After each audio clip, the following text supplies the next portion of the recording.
This is York's only local show on York's only local station. This is the Gary Sutton Show on WOYK. Listen to your show every day. It's really good. I have you guys on every morning to wake up to. Gary Sutton, mornings 6 to 9 on Sports Radio 98.9 FM and 1350 WOYK. All the things you're talking about are all things we're talking about. It's Main Street America every day. And you're getting your money's worth. You're a brilliant mind, tremendous experience. You're great for the community. The Gary Sutton Show on York's first station, WOYK. I feel the need for speed.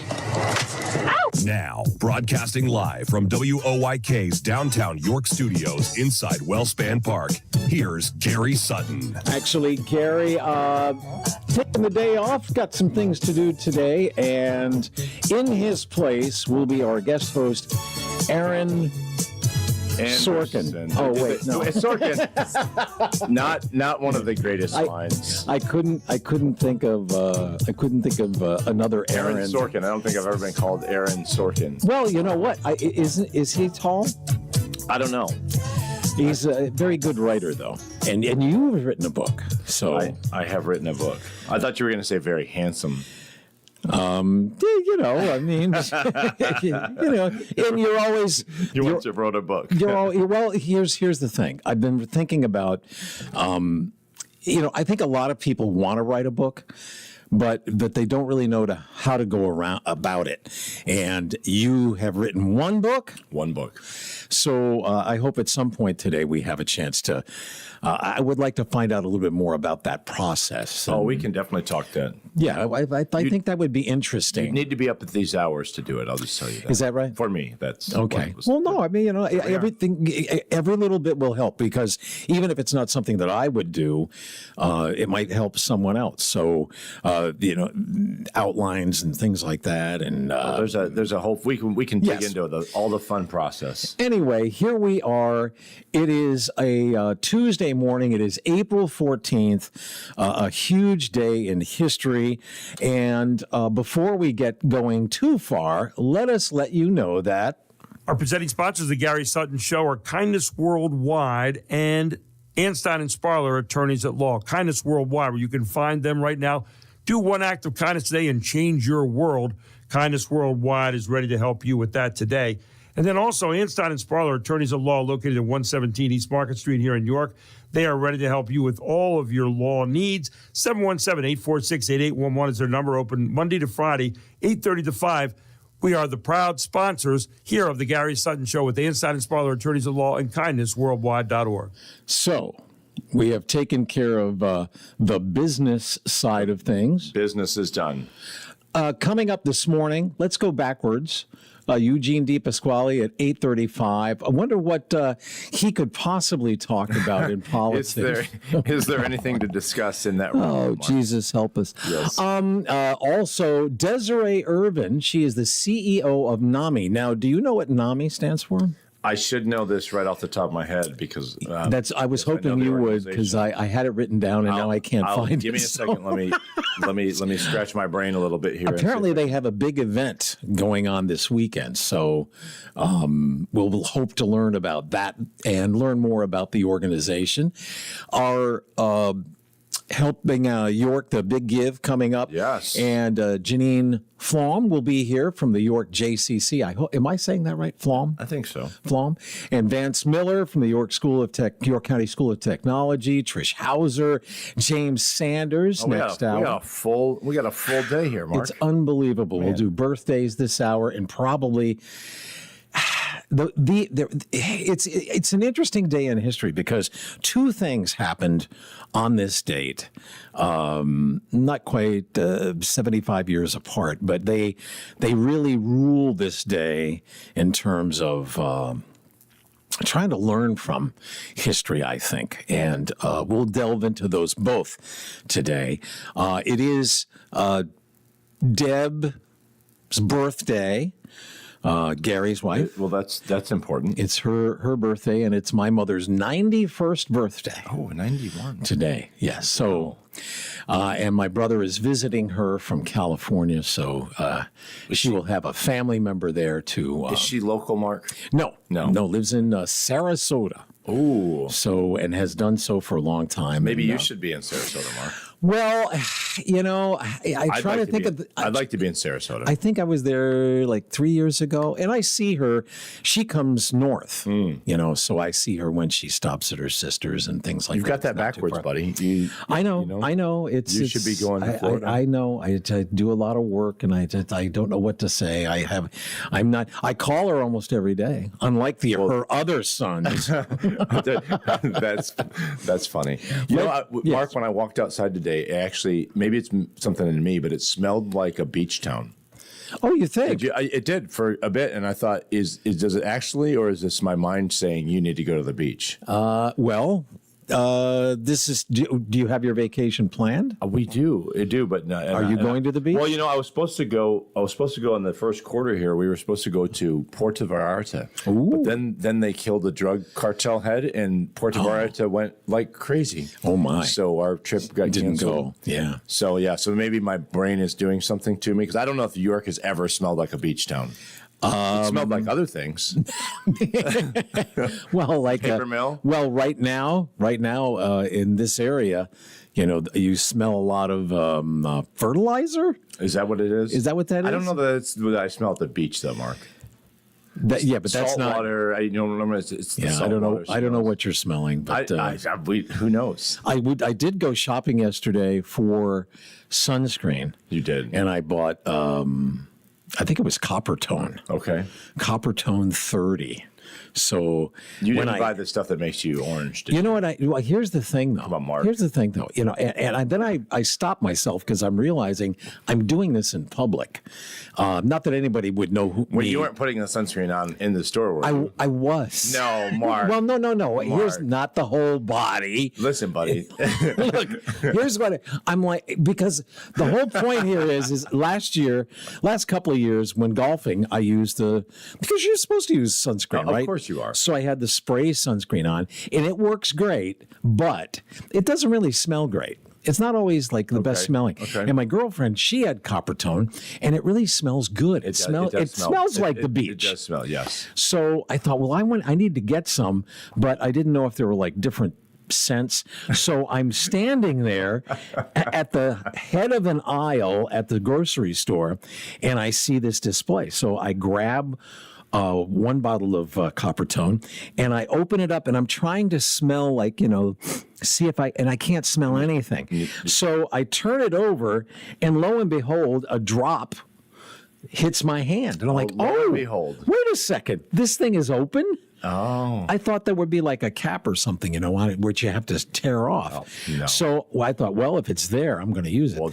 So I spread some on, and I'm like, oh, yeah, that smells good. So that's the one I bought. But I did try it. Just to be clear, I think all the listeners are saying, did you buy it or did you just use own it and then stick it back? Yeah, right. No.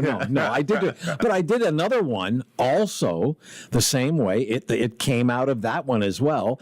And then the third one, it actually had some sort of covering on it so that I was not able to get it out. So is Mark McKenzie proved? Yes. Okay. So I had a chance to get some sunscreen yesterday as I prepare for spending more. I was at the Phillies game on Saturday, and boy, I got sunburn. I am going to have to. It's been a little bit since my body has seen the sun. So really, is that a personal choice or? Well, no, I love the sun, but it's you're just too busy. But no, it's just not.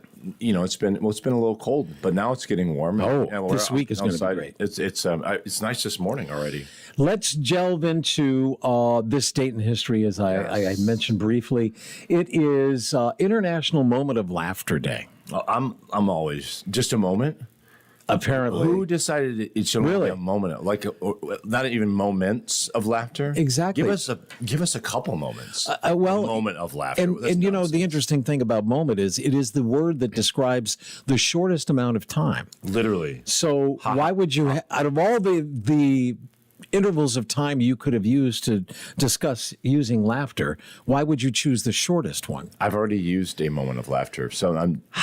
We'll work on that. Something better. Look up at the Sky Day. Okay. It is National Be Kind to Lawyers Day. Wait. Look up at the Sky Day. Yeah. We've talked about this before, Mark. Okay, Some what of is these that? Days, some of these days are ridiculous. Oh, yeah, there's no doubt about that. Yeah. National Ex-Spouse Day. Okay. You don't have one of those? Wow. National Gardening Day. Beautiful day to garden. I can I actually enjoy that. spread some mulch That's yesterday. National Perfume Day. Maybe that's what you're smelling. Well, out that's there. no. It was more salt. Well, no, salt water is a perfume. Okay. And food holiday today.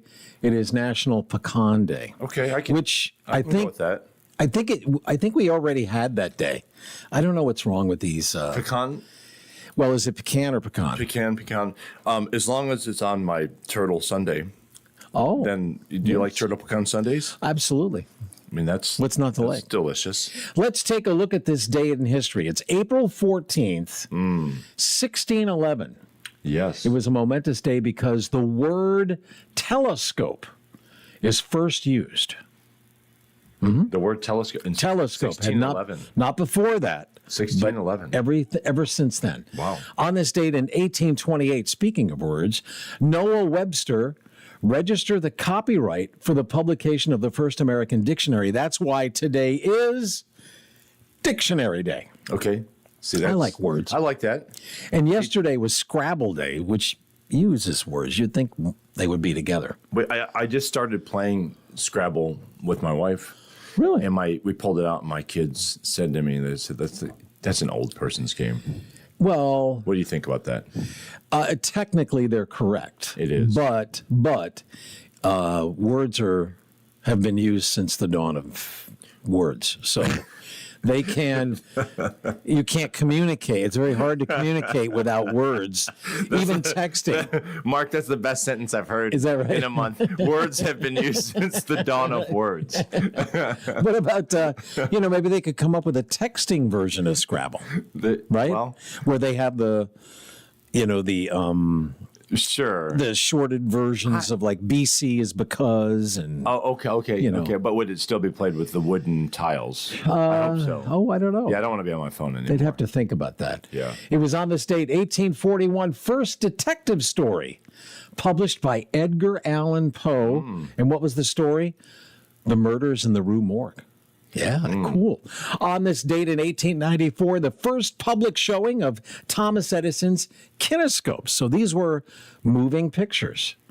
On this date in 1902, James Cash Penny, Yes. JC to his Penny. friends, opens his first store. It was the Golden Rule store, and of all places, Wyoming. Has Wyoming ever had more people in it than there are right now, and it's less than 1 million? Less than 1 million people. Yes. It was on this date, 1910, William Howard Taft, our president, began the tradition of throwing out the first pitch. Okay. It was on this date a first Volvo car is produced. And the rest of these, it's going to be very quick. John Steinbeck's The Grapes of Wrath was published. And by the way, interestingly enough, I had grapes for breakfast. So, Have you read Grapes of Wrath? I think I did a long time I did. ago. I thought I wasn't going to get through the first chapter because it's all about the dust and the dust. But it's an amazing book. And a lot of those older books, it takes some getting used to the vernacular, and because we don't talk like that much anymore. No. And I remember Tom Sawyer hitting me a little bit like that, where it's like I can't tell what this guy is trying to say. And Mark, I was surprised you didn't hit it. Lincoln was shot. well, we are going to delve. I'm sorry. No, that's okay. I'm jumping ahead. Please Jumping please do. And the Titanic sank. Oh, on this date, yes. Motown was founded on this date in 1960. Berry Gordy Jr. The Ed Sullivan Show had a new guest on this date. You might say, well, we know it's not the Beatles. No, I think anyone that's my age would say, "What's the Ed Sullivan Show?" Okay, it was Topo Gigio. Topo Gigio. I do know what the Ed Sullivan Show is. But Yeah, it was something called a, what would you call it? A variety show? Variety. It was a variety Yeah, show. variety show was a big deal back then, and Maybe they'll bring the variety show it's back. never going to come back. Come on, no, Mark. No, people, are you kidding? Have you They're been on- watching 15-second videos on their phone. They don't have you been- patience for that. Well, you might be onto something. Anyway, we have birthdays coming up next, and anything else I might have forgotten, as Aaron Anderson is here to steady the ship, so to speak, as we navigate. Harass. Hey, Mark yes, McKenzie yes, exactly. for 3 hours. 2.5 now. All right. It is almost 6:20 at WOYK, the Gary Sutton Show.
It's the Gary Sutton Show, WOYK. Aaron Anderson, guest host today. Aaron, does this song sound familiar? This one does sound familiar. Is it? Do you know what the name of it is? Well, I'm looking at your screen over there, and it has the name on it. So That's what Gary does. That's it. That's you just gave away Gary's radio. Not I all of thought it. Gary was a musical genius, and now you ruined Gary Sutton for That's me. Tim Barker. He's a musical Yeah, he genius. is a musical genius. Yes, this is Smoke on the Water. Is it the most popular song by Deep Purple? It might be. But Richie Blackmore with the group, 81 years old today. And Richie, by the way, is... Let me see if I have a great Deep Purple story, by the way, Mark. He is a Hall of Famer, by the way. I have a great Deep Purple story. Go. My dad was a bass player in a Virginia Sure. Beach band years ago when he was growing up. Shag band or whatever. And he met the bass player from Deep Purple No and kidding. bought a Vox bass from this guy. Still has it to this day. It's a very cool. Does he bass guitar. play it still? Oh, we play. I play bass. Do you do? Really? Apparently, I'll inherit these guitars. He gives them to me periodically, but that's a really cool guitar. How many musical instruments do you play? Guitar, electric guitar, bass, piano. Wow. The recorder. Are you I a learned- prodigy of some sort? Or I wouldn't say a prodigy. I did for April Fool's Day. I don't know if you saw that. But I put out that I was releasing an accordion album. I did. You didn't buy that, did you? No. Thank you, Mark. Thank you. So, do you read music or? Yeah. You do? I read, Oh, but okay.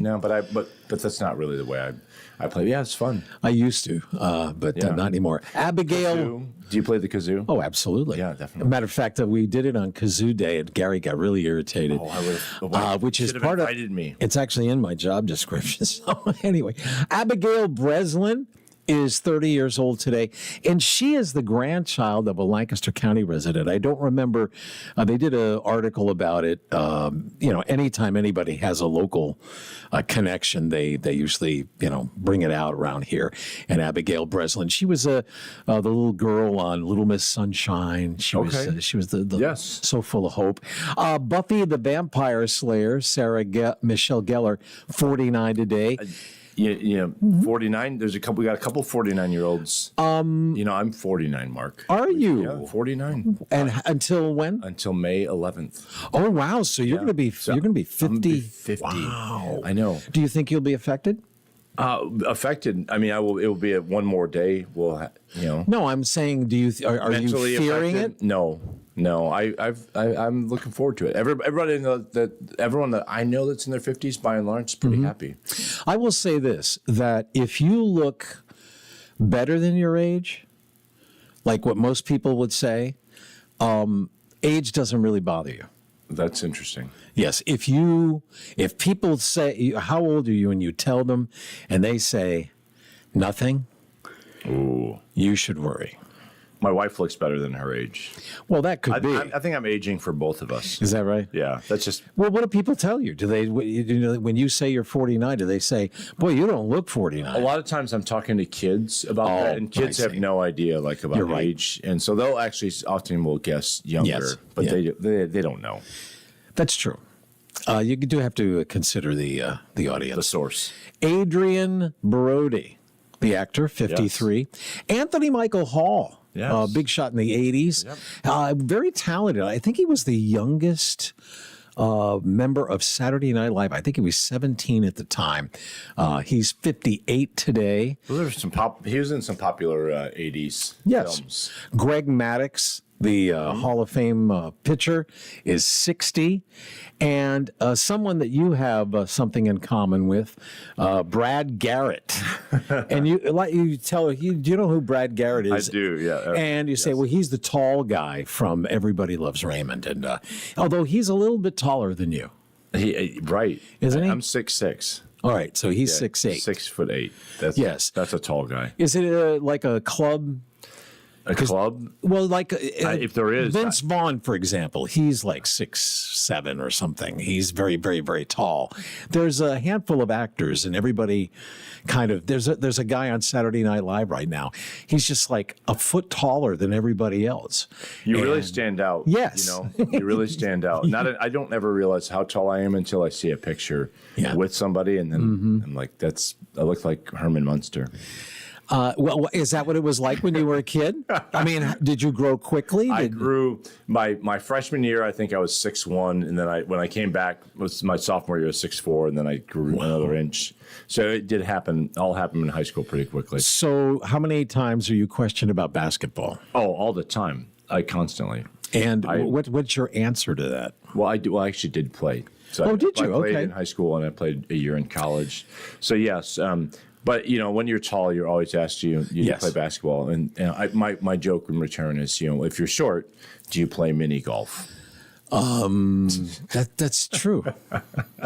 It's not either or though. It's not. I play both actually. Okay, well that's cool. Do you bring your own club, because those clubs have got to be really short for you? They are really short. No, but it is mini golf after all. And now that when you're turning 50, you're going to have to worry about back problems. Do people buy their own clubs for mini golf? Probably not. I hope not. Brad Garrett, by the way, 66 today. This is so ridiculous.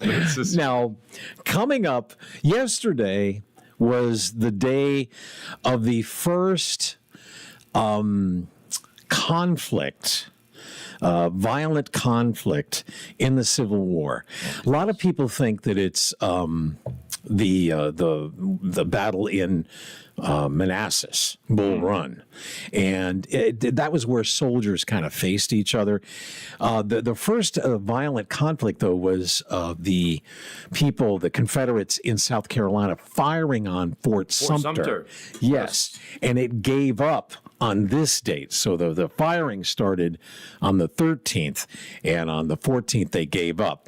And then it was kind of ironic in some ways that many years later, 4 years later, on this date in 1865, that President Lincoln was assassinated. And technically, I think he hung on to the following day when he died.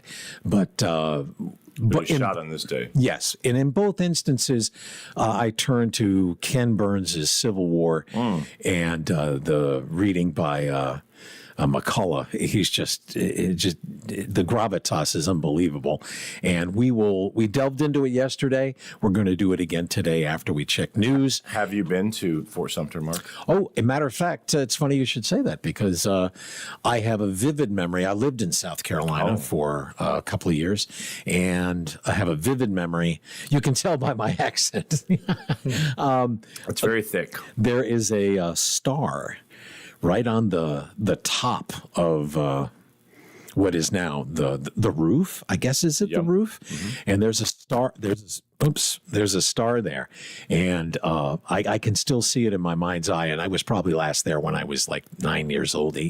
So it's been a few years. History has always been very important to me. So I love Fort Sumter. Oh, have you been as well? Absolutely. Excellent, excellent. Well, we're going to delve into the Lincoln assassination after we check news. Aaron Anderson, guest host today of the Gary Sutton Show. It is 6:32.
president seemed to be enjoying the play.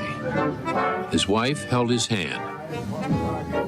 Booth swallowed 2 brandies at a nearby bar, then returned to the theater. He waited for the laughter to rise, then slipped silently into the president's box. Augusta, dear. He held a dagger in his left hand, Yes, a Derringer pistol in his right. A nasty beast. Sir, your vulgarity renders you intolerable in polite society. Maybe I don't know the manners of polite society, but I guess I know enough to turn you inside out, old gal. You psychologizing old man trap. Booth fired, then vaulted over the front of the box, caught his right spur in the draped flag, and landed on stage, breaking his left leg. He waved his dagger and shouted something to the stunned audience. Some thought he said, "Sic semper tyrannis," thus be it ever to tyrants, Virginia's state motto. Others heard it as, "The South is avenged." For a long moment, the theater was still. Then Mary Lincoln screamed. The bullet from Booth's pistol had entered the back of Lincoln's head, torn through his brain, and lodged behind his right eye. A surgeon from the audience pronounced the wound mortal. And we'll just take it from there.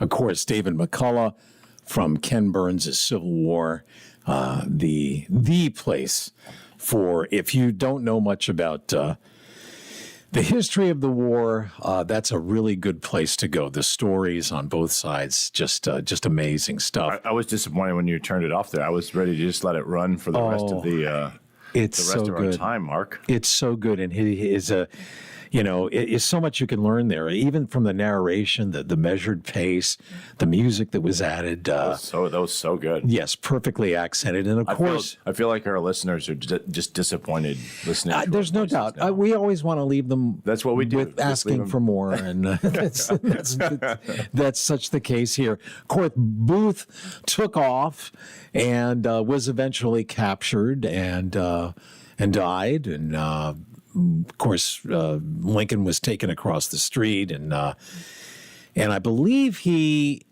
lasted the following morning, so it was not quite 24 hours later. So, and then Andrew Johnson became the president, 17th president. So, any input from that from your role as an you're educator? Talking, I was born and raised in the land of Lincoln, right? Illinois. Did you know that? Mm-hmm. No, I didn't know that. So Lincoln played we spent a lot of time as kids, like actually learning about Lincoln. Mm-hmm. I feel like I knew more about maybe Washington we knew a little bit about, but Lincoln we got a whole lot of Lincoln history in my public school education. We just learned within the last week, because we do the historical things. I think it's important for people to learn like the little things, because it gives you perspective. We get so locked into, the years that we were alive that we forget that there were people before us, and there was a march along a timeline, and things progressed as we went along. And I think it's important to have a little bit of that perspective. And we learned that, again, the unusual things that kind of stick out, that Lincoln apparently wasn't buried. He was, after his wife died, they buried the two of them. They reburied him. We were going down a path there. You were like, what do you mean he wasn't buried? What are we doing here? I don't know where he was buried initially. He was somewhere, but he was buried initially. Right, but then they reburied him. They reburied him, which I had never heard, and Gary also I don't think had ever heard that. I've never heard that. Have you been to Ford's Theater? No, I've never been. I've been to Illinois a couple of times. No, where he was shot. Ford's Theater, I think once. Yes. That's one of my favorite spots, and I need to go back. That was a fascinating. What did you like about? Well, I mean, just the whole being there and seeing the whole, seeing the booth, seeing. Also, you can see, Lincoln was a tall guy as well. He's 6'4", so he was a pretty tall guy. But it's a small theater. You don't realize how little the theater is. But just seeing it up close, I think they do. That museum does a great job of. So if you have kids, it doesn't matter. But your kids would love it. But it's a great experience. And see, that's the perspective that I think is really important. For example, if you've ever been on the USS Constitution, it's a boat that was made for people that were not tall. And mainly because there weren't a lot of tall people around, and the tall people weren't going to be working on ships because it was not made for them. Well, so you get that perspective of size, how it's limited. And you look at some of these theaters that we have in our own backyard, the Fulton, for example. Around it's of the period. I don't think it's that early, but it's of the period, and you see, we're much bigger today. That's why we squirm. I remember sitting in the old Hershey Arena, and not believing that there were Americans that were sitting in those seats. It's like how we can. There are some theaters, the older theaters that if I sit in, I'm almost sitting in like a fetal position. Yes. It's really uncomfortable. Yes. So it lets you know that people were a lot smaller back then.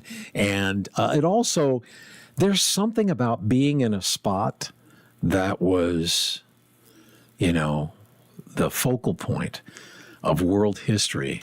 It was right there. Yeah, that's part of there is this sense of a little bit of sense of awe. I've been in the church in South Carolina, like within a year, like less than a year, where I think it was Dylan Roof shot nine people in that black church. Yeah, I mean, there's it's almost like you feel in both of those senses like you're kind of standing on a holy ground, if you will. Yeah. Yeah. I, as a child, my dad was a Marine, and we didn't have a whole lot of money. So we would go to, historical sites. That was our vacation for the most part. Not always, but we would go to, I just remember Fort Pulaski, Fort Ticonderoga, and Bunker Hill, and just Pulaski, Bull. Right? So Fort Pulaski. But so this is growing up in Chicago. We had, I don't think anybody else celebrated. We had every year off Casimir Pulaski Day. No kidding. No kidding. Who was he? Well, he's a Polish guy, and I'd have to go back and look at what the history was. But Casimir Pulaski Day. Because Chicago had a huge Polish population. When the Fort Pulaski, I don't remember, was it in South Carolina or along the coast? I think it was along the coast. But Kitty Hawk being at all the sites up and down. Appomattox, we were just talking, Gary and I were just talking the other day about the anniversary of the ending of the Civil War. And I told the story of the house where Grant and Lee met. And if you were to see that parlor, it's kind of shocking that you could get more than a few people in that room. It's so small, and the story that the tour guide told us was that the house was sold a couple of years after the historic signing, and they thought that they would move it to a big city and that people would pay a lot of money to come and see this historical site. Well, as it turned out, apparently back then nobody did. No one did. They tore they didn't tear it down. They disassembled the home. And then I believe it was the Chicago area. Okay. They rebuilt it, and just people didn't come. And the company, still no one came. Yes, and the company that did this went out of business, and the house sat disassembled because then they had to take it down, disassembled in a warehouse somewhere. And once the federal government discovered that it was there, and this was the house in Appomattox, I guess they had the land at that point. They bought the house, and then they reassembled the house in the spot that it's at right now. Well, that seems to make sense. Yeah. So, and now people go in all the time. But now people go. And they it's, just had to tear it down and yes. rebuild it and tear it down again. And I had a brother-in-law who used to metal detect. And he got really good at searching, because you have to be careful where you're looking for artifacts. You know, you don't want to go on people's land and that kind of thing and get you shot. So what he would do on a map is he would identify, kind of public access areas and see if they intersected with known trails of Confederate that Confederate soldiers used to head home, because he lived in Virginia. And he was very good at identifying and finding. So he would find. He would. He found a number of artifacts. The most interesting thing, I think, is when you have an inanimate object that is crafted by human hands. So there is a human touch put on this inanimate object.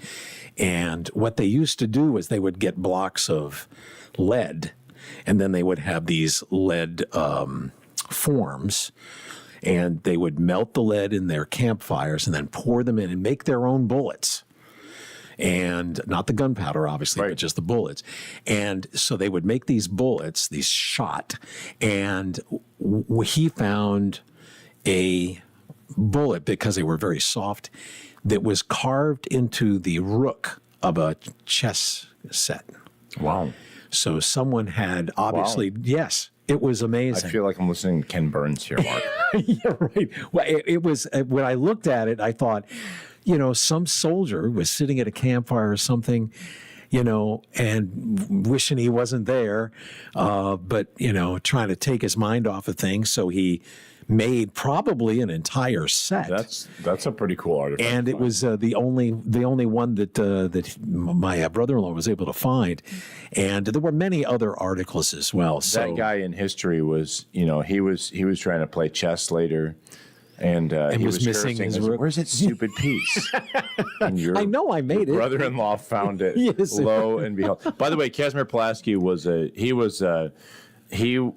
Benjamin Franklin recommended that he travel to North America from Poland to help in the American Revolutionary War, and he was a general and apparently saved George Washington's life. So, but I would love to know if anyone else did any other state have a Casimir Pulaski Day? Because we did in every year, and I don't think any of us, obviously, here I am, and I didn't know this history until all these years later. So is it because because there were a lot of Polish descendants? Chicago area had there were a lot of Catholics, a lot of Polish, and he was both Catholic and Polish. That sort of makes sense. Well, there you go. When we come back, we are going to take a break, and then when we come back, we're going to talk about the ongoing. There's no new ideas in Hollywood, and I've got more proof of that. It's not a fear that I have of dying, but dying in a stupid way, or not in a stupid way, but like in a notably odd way. Odd, or you doing something just stupid? Yes, I mean, there's this guy. He got killed by this. It's hard to, and now that's what people know him by, and that's what you're afraid of. You just don't want to be known as the guy who accidentally walked off a cliff. This is just some of the stuff we have around the corner here at the Gary Sutton Show on a Tuesday morning. It's 6:50, and the guest host Aaron Anderson is here, the tall one.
One thing I said that I would never do. It sounds like we're rocking out this morning. We are rocking out. I would fall from grace. You better believe it. We had Smoke on the Water, and now we're doing Asia's Heat of the Moment. I'm just thankful that you're selecting some music that is remotely That you I'm know. remotely aware of. Yes. Because we've had some moments when I've been on here and you've chosen some. Yes, I know. It's, and we have this battle, as it is with Gary. He has this list. Gary has. I've heard this. Yes, you've heard about the list. Yeah. Yes. Yeah. And over the years, I have come to, learn the list pretty well. Learn the list. Do you ever just mess with Gary? Just All the time. I mean, just play something. But just because.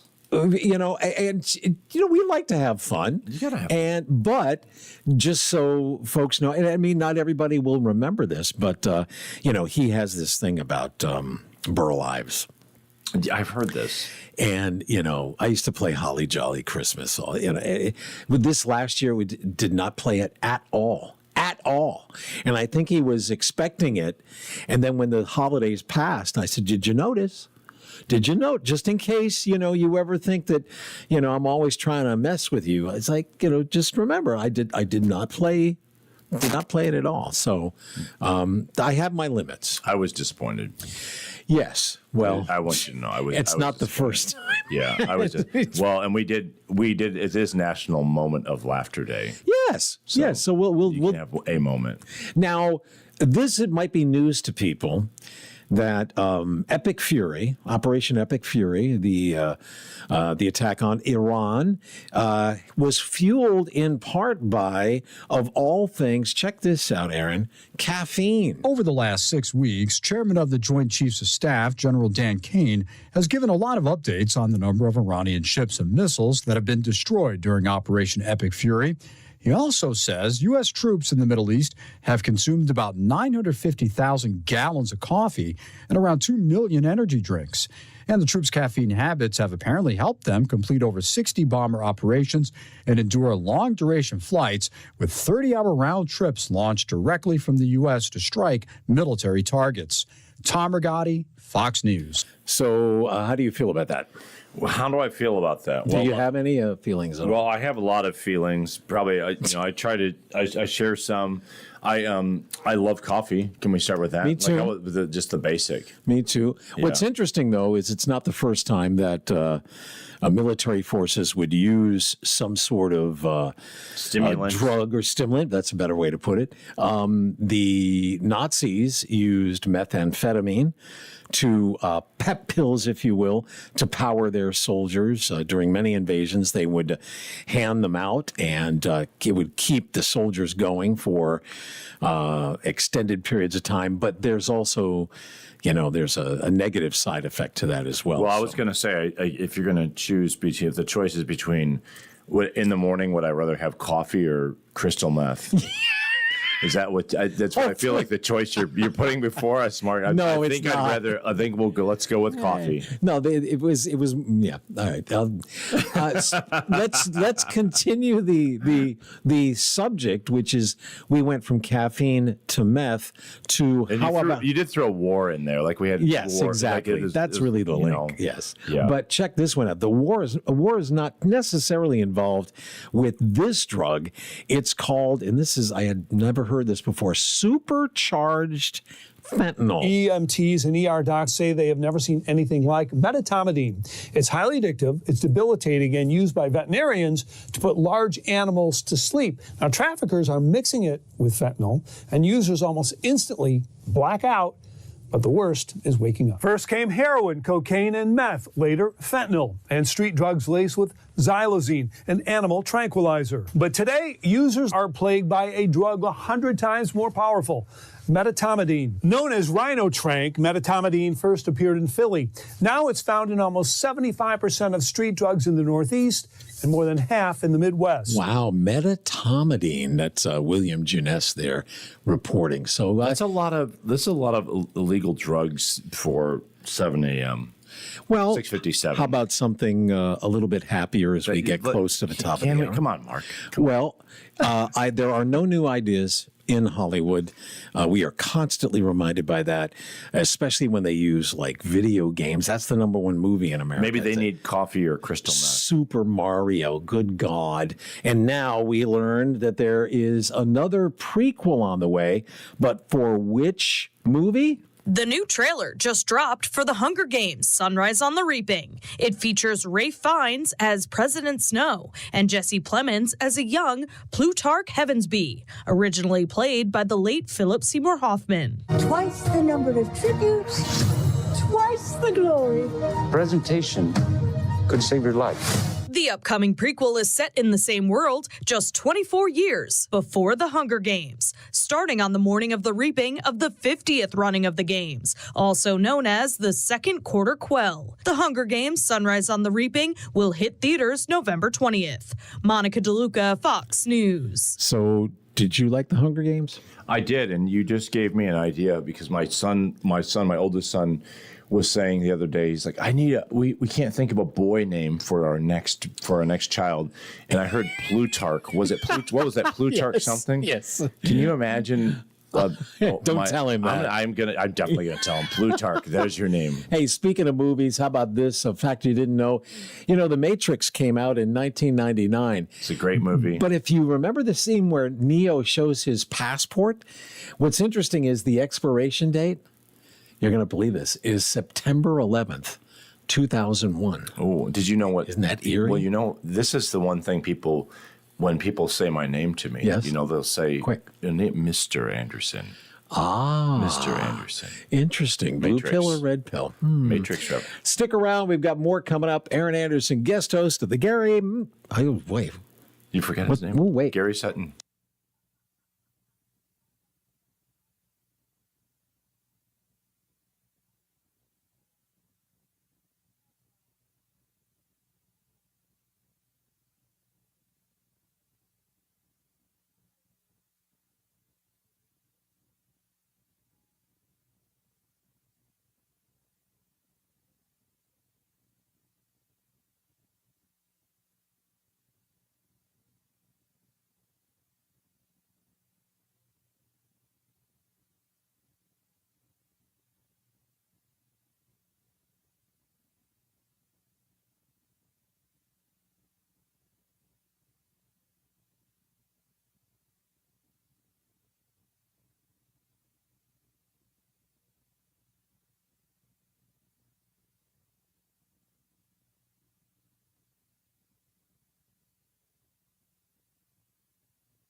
This is York's only local show on York's only local station. This is the Gary Sutton Show on WOYK. Listen to your show every day. It's really good. I have you guys on every morning to wake up to. Gary Sutton, mornings 6 to 9 on Sports Radio 98.9 FM and 1350 WOYK. All the things you're talking about are all the things we're talking about. It's Main Street America every day. And you're getting your money's worth. You're a brilliant mind, tremendous experience. You're great for the community. The Gary Sutton Show on York's first station, WOYK. Life moves pretty fast. You don't stop and look around once in a while, you could miss it. Now, broadcasting live from WOYK's downtown York studios inside Wellspan Park, here's Gary Sutton. Gary taking the day off today, and we have with us, fortunately, Aaron Anderson, who is our guest host. Did you say unfortunately? No, I said fortunately. You did say fortunately. I did say fortunately. Right. Not directly to your face. It's like, we have. You're not really looking at my face. That's I'm true. seeing your back, so you say whatever you want over there. Well, the last time you were here, you posted a picture. I know. And you kind of leaned over, but they got my back. No, but this time I just posted a new one. Yes. A fresh one with your face. Yes, so I turned around. So the listening audience needs to know. Get a look. Coming up this hour, Vance Miller. We're going to learn more about the York JCC as we get ready for the Big Give. And Trish Hauser will stop by. She's always got a great tip for you to save money.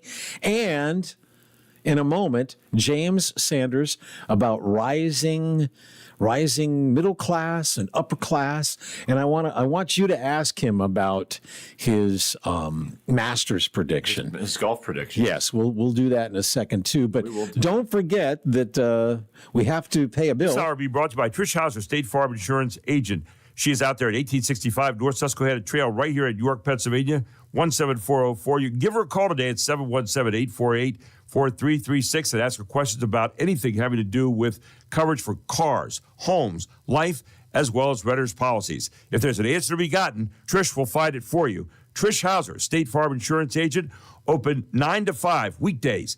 Give her a call, 717-848-4336 for great advice on insurance. Cool. And we also have presenting sponsors as well, Anstein and Sparler, and also Kindness Worldwide. We'll get more about that coming up.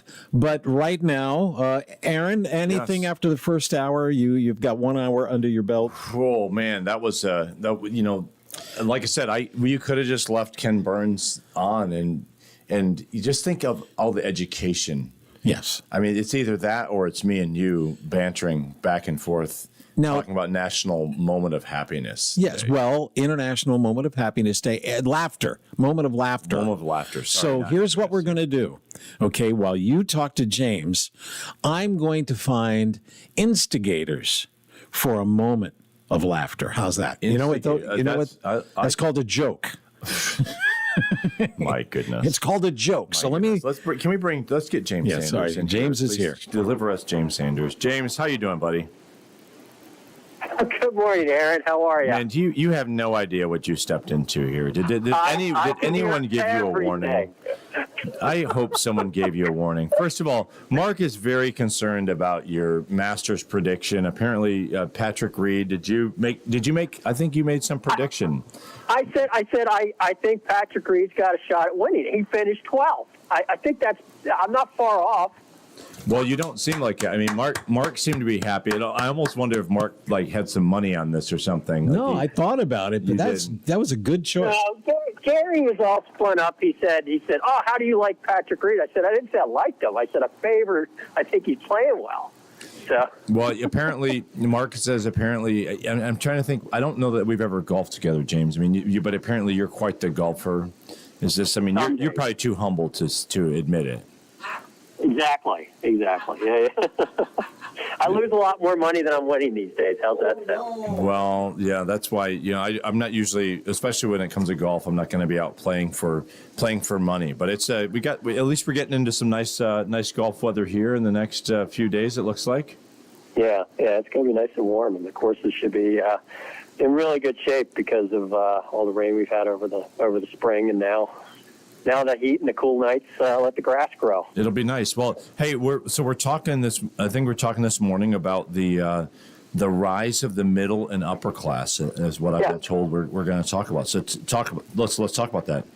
Yeah. So I came across an article last week, and if you read the major news media outlets, we're always talking about how the middle class is getting squeezed, the great forgotten generation, the lower class, and the upper class is just sucking up all the resources. Well, the American Enterprise Institute came out with a study, and in the last couple of weeks, saying that that's not necessarily the case. And in fact, if you look at it comparatively speaking, the middle class has actually grown. It's just the fact that you've had kind of the traditional measurement of the middle class has risen up to kind of this upper middle class dynamic. And in reality, what's going on here is while they have risen up from an income standpoint, the feeling that you're wealthier or that you're getting ahead in life is not necessarily as pervasive with that group,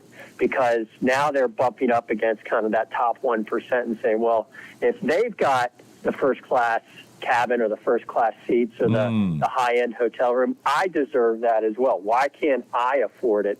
And I don't think that the perspective is there. But the important thing that I think underlies this story is the fact that in general, society, at least in the U.S., has definitely risen. It's just our perspectives of kind of how we feel about how we've risen is not necessarily squaring with where you're sitting there. So you're talking about more of the comparisons that comparisons that people who would be classified as middle class make against people who are probably very wealthy, very upper class.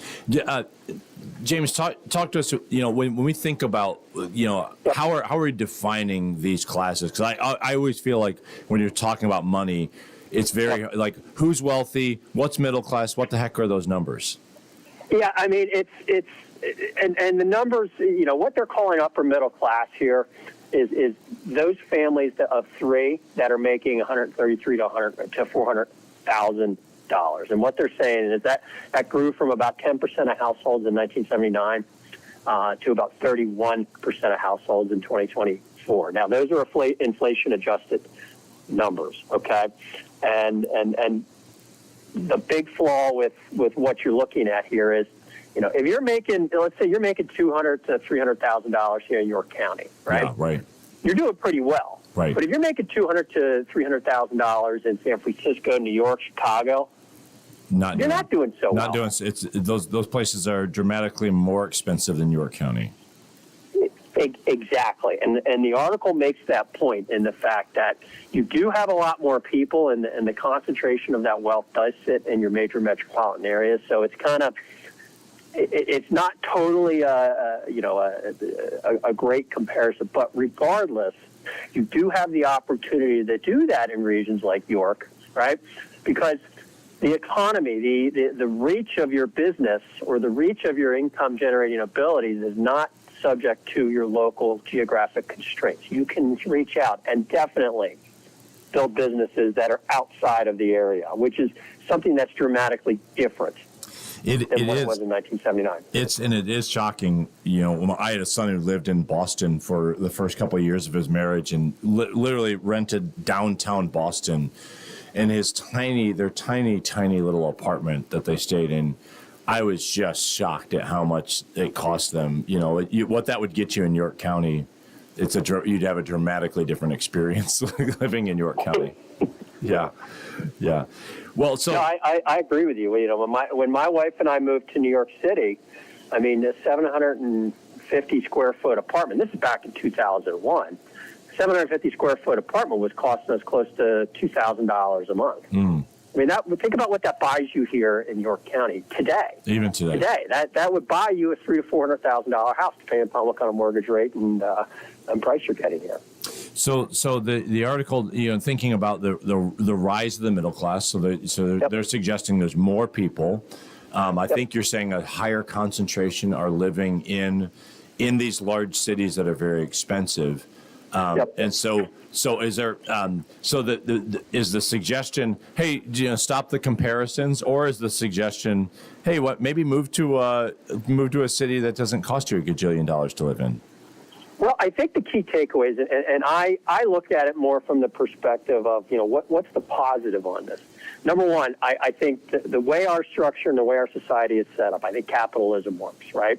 You hear too many times that, the rich are just eating the poor and essentially swallowing up all of the wealth. That's not true. What you have is you just have more people coming up and more people building businesses and becoming wealthier. So I think that's an important takeaway. Number two, I think it's important to consider that your perspective on what constitutes rich and what you're able to do and have access to. I think the fact that we're more of an interconnected global society puts people, their perspectives gets a little warped, and they don't respect exactly what they have. So I think kind of a reset of where you sit in the economic kind of hierarchy needs to, come into more reality.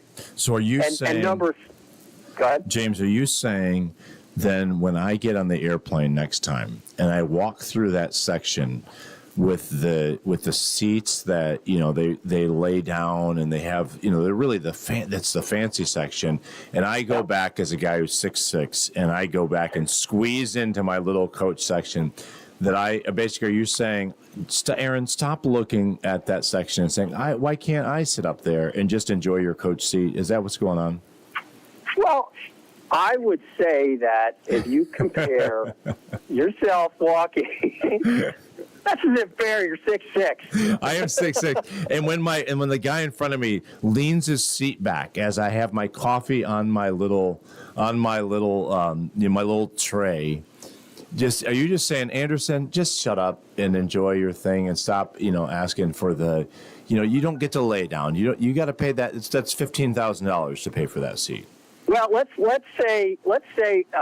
Hey, Anderson, 1979. Are you getting on a plane on a regular basis in 1979? Well, I was 3 years old, so I don't really remember. Mark McKenzie you were your age, I know. Come on. Come on, Sanders. You want to play lawyer with me? I'll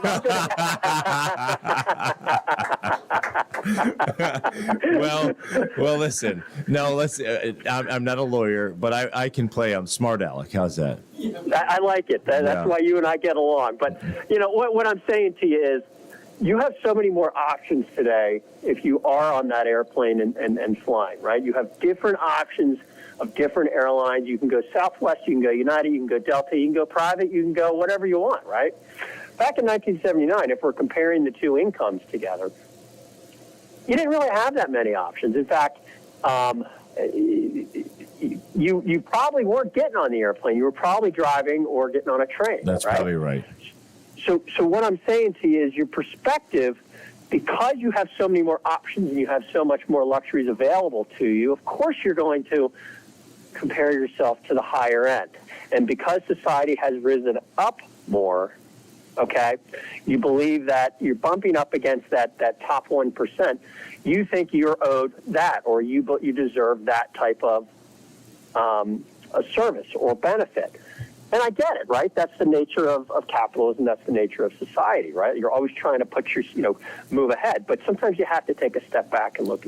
Well, we're gonna take that. We're gonna thank James Sanders for giving us a little perspective this morning. Thanks, James, for the perspective. Next time I'm squeezing onto a plane, I'll think about you and just say, you know what, it is. I'm just gonna be thankful it's not 1979, and here I am with all my options and my peanuts. Where's his passport? Where is it? Where's James? the 3-year-old's passport? Just take the Sutton jet. Just take the Sutton jet. James, thanks for taking some time with us this morning. Oh, good. Hope you and your family are well. Good to catch up. It is 7:19. Thanks, James. Aaron Anderson, guest host here of the Gary Sutton Show, which, by the way, our presenting sponsors of the Gary Sutton Show are Kindness Worldwide and Anstein and Sparler, attorneys at law. Kindness Worldwide, where you can find them right now. Do one act of kindness today and change your world. Kindness Worldwide is ready to help you with that today. And then also, Anstein and Sparler, attorneys at law located at 117 East Market Street here in York. They are ready to help you with all of your law needs. 717-846-8811 is their number, open Monday to Friday, 8:30 to 5. We are the proud sponsors here of the Gary Sutton Show with Anstein and Sparler, attorneys at law, and kindnessworldwide.org. All right, so let's try. It's International Moment of Laughter Day. Let's see if this works. What is instigators? Yes, these are instigators. Okay, right. What is a vampire's favorite fruit? Oh no, a blood orange. That's not a bad. That's actually pretty good. That's pretty good, right? How about a nectarine? Ooh, nectarine. That's a dad joke, Mark. What? That's yes, you know what dad jokes? That's, yes. All right. How about this one? How about this is I happen to do a Henny Youngman, Rodney Dangerfield. You know, hey, my wife's a lousy cook. You know, after dinner I don't brush my teeth. I count them. Oh, yeah. That's pretty good. I get no respect. That's pretty good. And on that note, well, let's take a break. And on the other side, Fox Sports. Yeah, there was. I was instigating, but I wasn't getting any laughter. Well, I give you a little props there. You know. Thank you, sir. We have Fox Sports update and Trish Hauser with another helpful tip, which you will find useful on the Gary Sutton Show or from the Gary Sutton Show with guest host Aaron Anderson.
Fox Sports Update.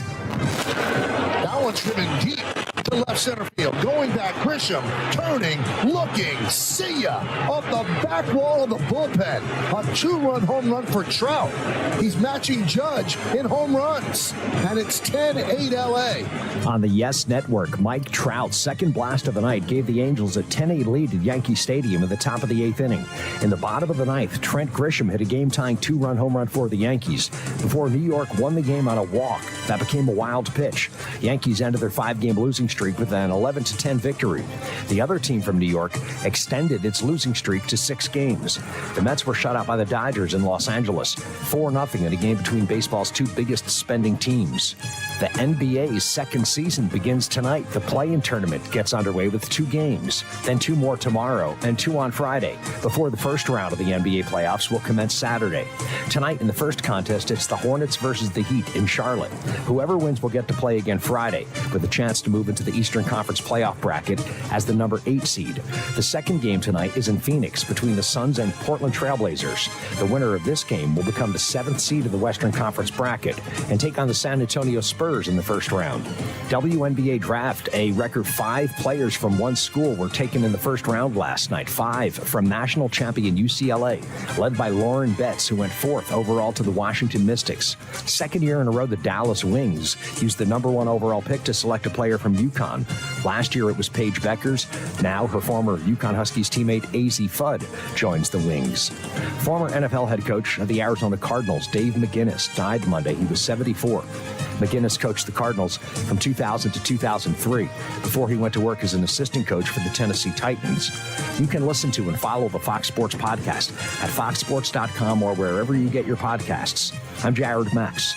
Get more on the Fox Sports app and foxsports.com. FYI, text us here at the Back 9 text line at WOIK 833-478-4729. You can do that throughout the show, 833-478-4729. Aaron Anderson, guest host, and now helpful advice from our Trish Hauser, State Farm Insurance, who is the sponsor of the 7 a.m. hour here. And Aaron, I will leave you. I'm going to go searching for more moments of laughter. Please bring us more laughter. Trish, good morning. How are you doing? I'm doing great. How are you doing? I'm doing great. I'm going to just apologize in advance that you were probably looking forward to having Gary. You got me here, but we're going to do, and it's your job to get us back on track. Mark McKenzie and I are all way off track, but you have, I am told you have some tips that are going to save our audience some money. So can you share with us something that would get us back on track, Trish? I most certainly am, and I just like the excitement of having someone new today. So you tell Gary, no problem. Well, okay? I love that. Thank you, Trish. I You appreciate are that. welcome. So we're going to talk a little bit. Last week we talked about driving distractions and how to, what they are. The people that do them, that's, mostly teenagers, a few adults. We're going to talk about how to avoid them. And I can't stress, and you probably see it all the time, how important it is to make sure you're doing that, especially because I can't tell you how many motorcycle accidents we're seeing now. Yikes. Because people aren't paying attention. So you want to make sure that you do not take your eyes off the road. 2 seconds can double your risk of being in an accident. Someone 2 slams on the seconds. brakes for a squirrel, 2 seconds. That's all it takes. That's it. Short pit. I would experience, I would say, bears it out. Not that I've been in a terrible accident, but 2 seconds is actually a long time. And the average time to read a text message is 5 seconds. 5 seconds. First of all, I want to know who's texting me 5-second text messages. But you're right on. Like the distracted driving, that is, wow. So 5 seconds. I don't think I would have known that, Trish. That's a significant block of time. Well, are you ready for this one? Driving 55 miles an hour, you look at your phone to read a text, you will likely drive the full length of a football field without watching where you're going. Wow. That's Trish, this is frightening me. Good. Yeah. I want you to quit reading all your texts. I don't want to read And texts. baseball. Yeah, that's The other thing is that's driving dangerous. distractions to avoid. Texting while driving, it's against the law. Applying makeup or shaving, eating or drinking, attending to children and pets. I mean, so many people have their dogs on their laps that interfere with their driving. It's really not safe because you think about if you're slamming your brakes on and then you're hitting the dog up against the steering wheel or the dog's going up, into the windshield. You really should have them in the back or someplace safe. And I know there's all kinds of car seats for dogs now. So you want to make sure. You had me and Mark, Trish, at the shaving. I know Mark McKenzie is over here. He's going to have to change his morning routine because he's usually probably trimming his beard on the way into the Gary Sutton radio show. You said attending to children. I feel like for all the parents that are out there, we probably need to know some parameters around like what does that actually mean? Because kids can be distracting while you're driving. That's true. Especially if they're in the back seat crying or screaming, and you're turning around to see what's going on. The one accident I was in when I was a child, I remember was because me and my brother were screwing around in the back seat, and my dad turned around to offer some correction to us, and I don't remember all what happened, but I know we were in a car accident. So that one, you're right. My father was famous for the three of us would be in the back seat, and we would be driving over the mountains to go to my grandmother's in Altoona, and he could keep his eyes on the road, stick his hand back, and smack all three of us and not leave his eyes off the road. So he was famous for that. That required some particular focus. Trish, so let's talk about how do people get in touch with you? You're offering us some great advice here, and I think anyone would be excited to learn that they could save some money. How do people get in touch with Trish? All they have to do is they can stop by at 1865 North Susquehanna Trail, and we have appointments during the day. We have them in the evening or weekends if needed, or they can give us a call at 717-848-4336, or they can go to our website, www.trishhauser.com. Well, Trish, thanks so much for your time, and hope our audience will try out a moment of laughter with her. Oh, we will. I didn't want to leave you hanging, but Trish, the one final question for you: do you know why skeletons don't fight each other? They don't have the bones to do it. Oh, I like that. They don't have the guts. Ah. And you're welcome, Trish. I hope you have a great day. Hey, thanks for being with us. I hope you do. Well, we're having a day. Whether. And on that note, stand by. Vance Miller's still to come. And also, we'll learn about the JCC as we get ready for the big give. It's all ahead in the next half hour of the Gary Sutton Show on WOYK with guest host Aaron Anderson. And more moments of laughter, maybe.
Bumper music from 1982 continues on this Tuesday, April 14th, where we continue to look for moments of laughter.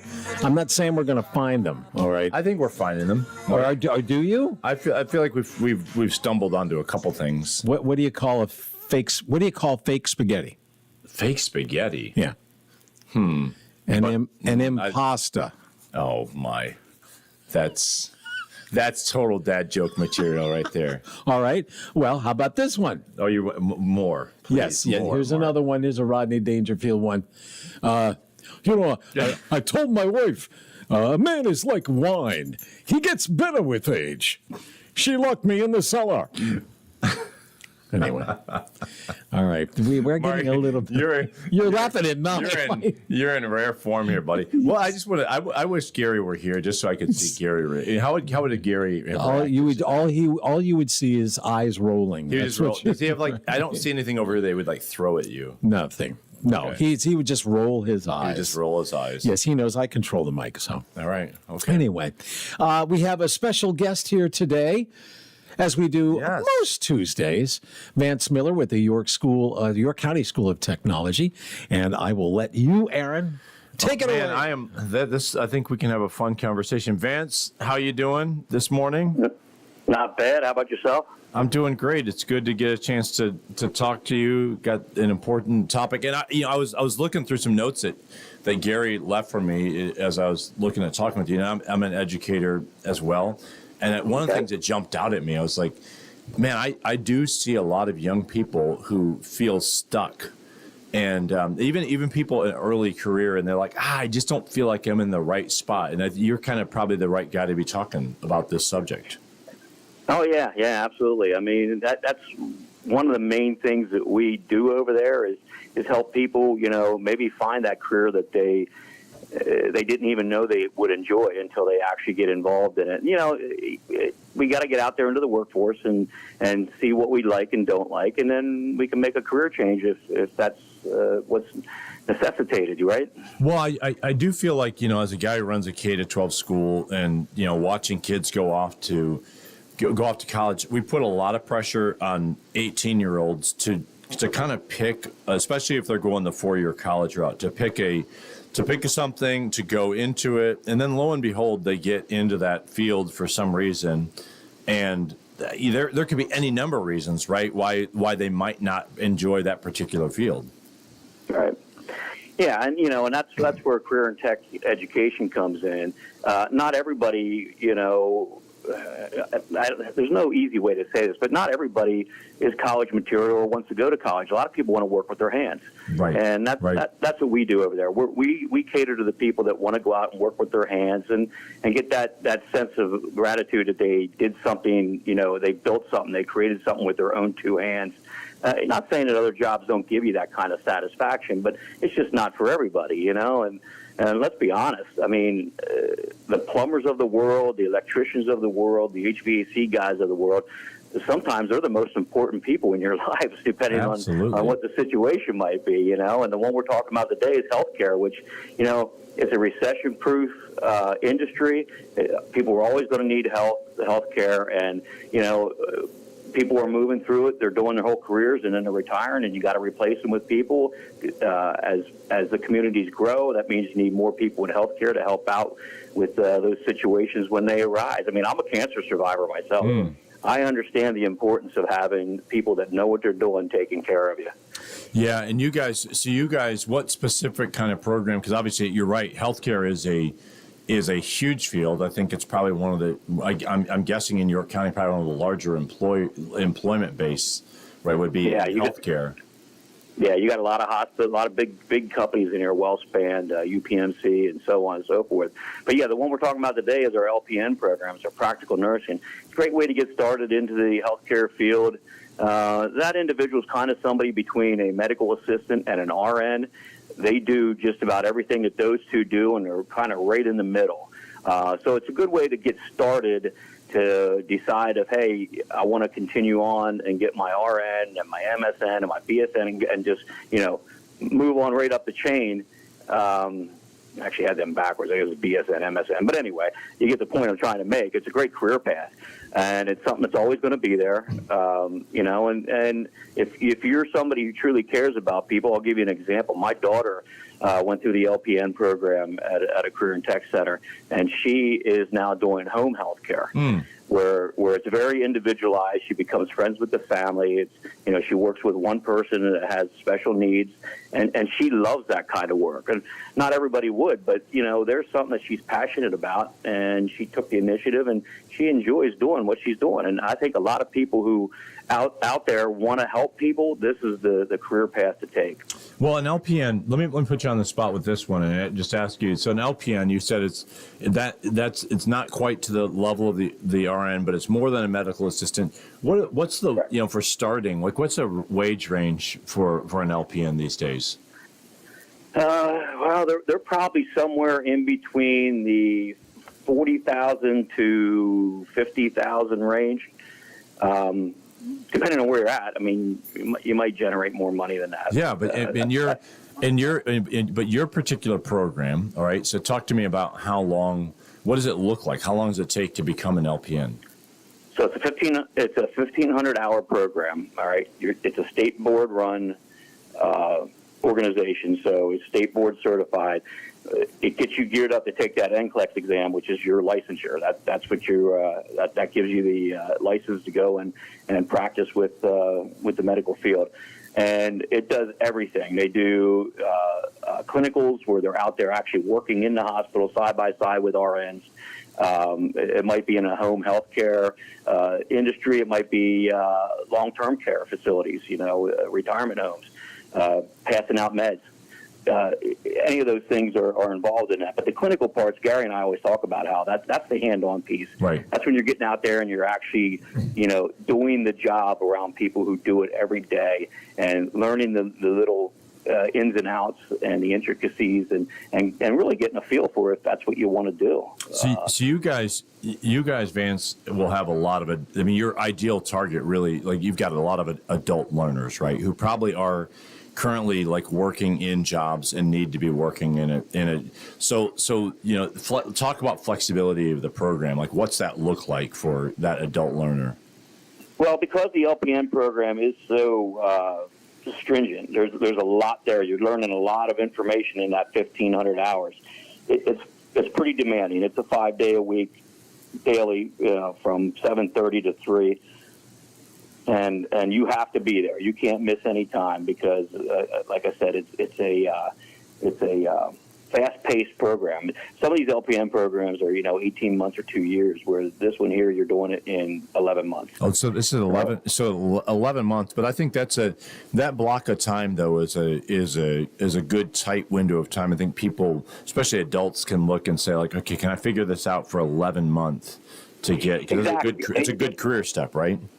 Yeah, exactly. And you're not investing, you know, 4 years. I don't want to pick on colleges, but if I use them as an example, you go to a college, you spend 4 years of your life, you rack up all that debt, and you come out of there with something that you're probably going to make maybe even less than what you would as an LPN, and you have all that debt accrued. Well, here you got a tenth of the debt. You're only putting 25% of the time into it 1 year, and you're out there. By the time your counterparts graduate college, you're 3 years into your profession. Yes. So you're saying if I just, for instance, knew, a radio engineer who was looking for a new like career, and even if he was, you know, like nearing retirement, in 11 months. You could have Mark McKenzie as an LPN. Vance, are you telling me that that's a possibility? That is exactly what I'm telling you. As crazy as that might sound, it is doable. I have watched The Pit, so. Well, do you get hours for watching The Pit? Oh, well, Vance, that's fantastic. What people looking for information, you know, about this? What's that look like? Give us some information. When the next class is starting, things like that. That people who are hearing this would say, "Man, I really would like to look into that." Yeah, right. So, you know, our website's an easy one to remember. It's educationthatpays.com. The next program starts July 7th. which is coming up fast, and there's entrance exams you got to take to get in there. So if anybody out there listening is considering it, don't wait. The clock's ticking. You got to get in those entrance exams. You got to, pass those to get in, because again, it's a very intensive program. Don't think it's going to be a walk in the park. You're going to be learning a lot of stuff: anatomy, physiology, all about cardiology.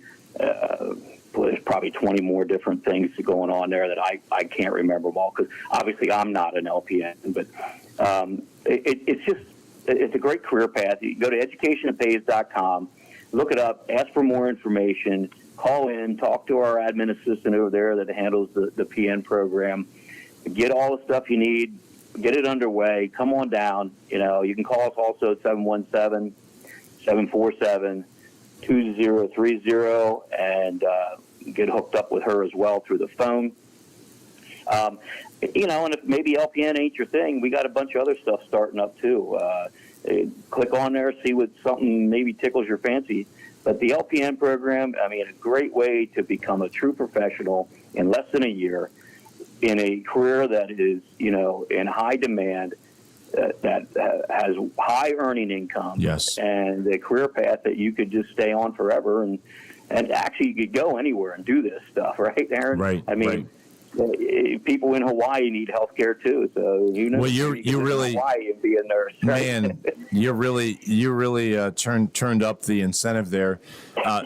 Vance, thank you so much for educationthatpays.com. Thanks so much for giving our listening audience some perspective there, and I hope people will take you up and go take a look at those possibilities. Absolutely, Aaron. The pleasure was mine.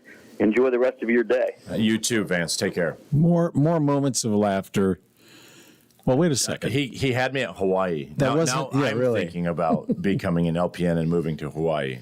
Well, stand by, because coming up next, Janine Flom from York Jewish Community Center. The JCC is here.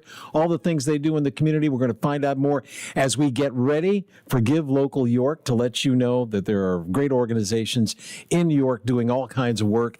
And maybe there's one that, if you don't know exactly what's going on, we're kind of introducing you to a lot of these organizations.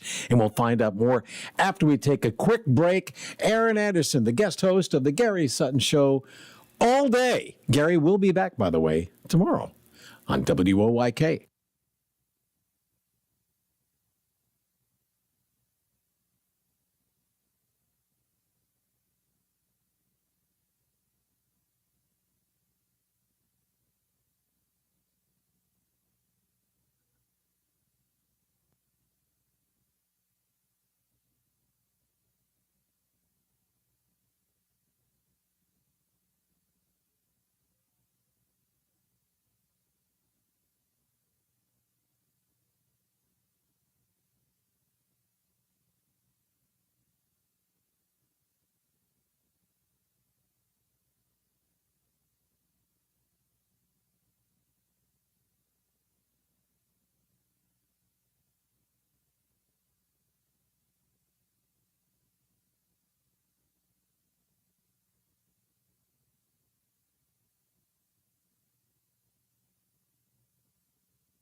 Is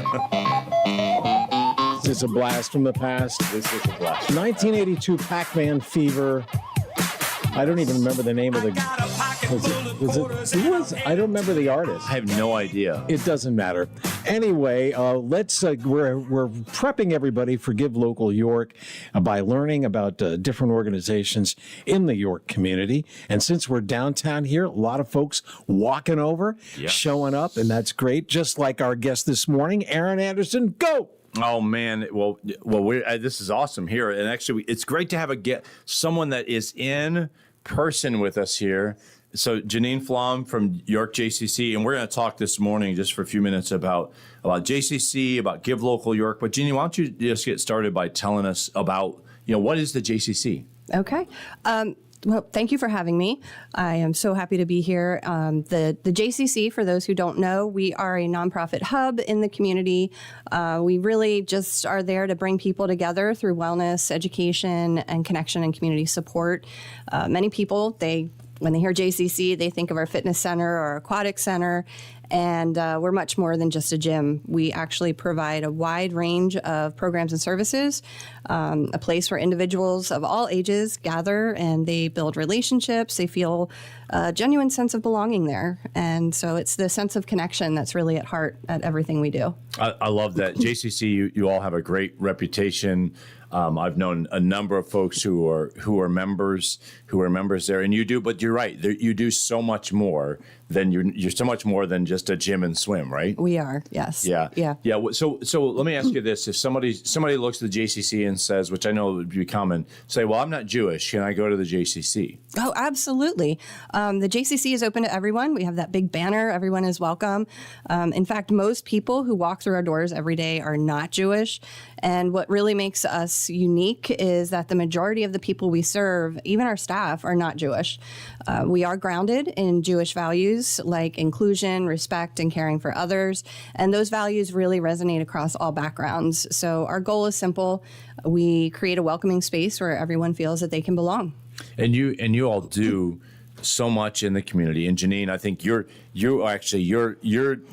job title is Chief Advancement. Yes. Chief Advancement Officer, is that right? Yes, it is. Yeah. So advancement means, well, you're helping the institution advance, but the reality is to do all that you do requires a good bit of funding, doesn't it? Yes, absolutely. Community support really goes a long way at the JCC. A lot of people, it's a membership organization, so they pay dues, pay fees for programs. But we serve the community in so many ways that extend beyond the membership dues and the fees, and they don't cover it. We provide financial assistance to our members. We expand access to our programming. We offer community-based programming, and it really the support ensures that we remove the barriers and create access to all of our programs. I love that you create ways for anybody to be able to access the good programs and services that you do there. And obviously membership dues don't cover the full range of that. And so, which is why they have you on staff and probably many other people that help to raise those funds. So as we think about giving yes. and about generosity, that yes. a lot you really need help with that. And so let's talk just a little bit about Give Local York coming up and how the JCC will be leveraging Give Local. The Give Local funds that we raise are really going to impact the community in a lot of ways. We have older adults that we serve. We provide transportation through our J-Ride program. So last year we provided over 5,000 miles to medical appointments and other critical care appointments. We have individuals that we serve through our Momentum program, about 50 of them who have neurocognitive challenges, mostly Parkinson's, stroke survivors, things like that. So they really gain their confidence and independence that way. Also, those receiving financial assistance get free or reduced price for swim lessons. So we do that. And really beyond that, we also have our Project Mana food pantry, which is 100% sustainable through community support. Wow. So Give a Look York, April 30th to May 1st coming up. Give us how do people contact you, find you if they want to support JCC? During Give Local, they just go to givelocalyork.org. They search for the JCC and go to our page and make your gift then. Well, and I hope our listeners will do that very thing. Janine, thank you so much for taking a few minutes this morning to be here in person and to join us and tell us about the JCC. Thank you. This hour will be brought to you by Trish Hauser, State Farm Insurance Agent. She is out there at 1865 North Susquehanna Trail right here in York, Pennsylvania, 17404. You can give her a call today at 717-848-4336 and ask her questions about anything having to do with coverage for cars, homes, life, as well as renters policies. If there's an answer to be gotten, Trish will find it for you. Trish Hauser, State Farm Insurance Agent, open 9 to 5 weekdays. Give her a call, 717-848-4336 for great advice on insurance. Coming up next hour, Desiree Irvin, the CEO of NAMI, N-A-M-I, is coming up. Right now, though, let's get a news update on WOYK. It's 8 o'clock.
This is York's only local show on York's only local station. This is the Gary Sutton Show on WOYK. Listen to your show every day. It's really good. I have you guys on every morning to wake up to. Gary Sutton, mornings 6 to 9 on Sports Radio 98.9 FM and 1350 WOYK. All the things you're talking about are all things we're talking about. It's Main Street America every day. And you're getting your money's worth. You're a brilliant mind, tremendous experience. You're great for the community. The Gary Sutton Show on York's first station, WOYK. You can't fight in here. This is the war room. Now, broadcasting live from WOYK's downtown York studios inside Wellspan Park, here's Gary Sutton.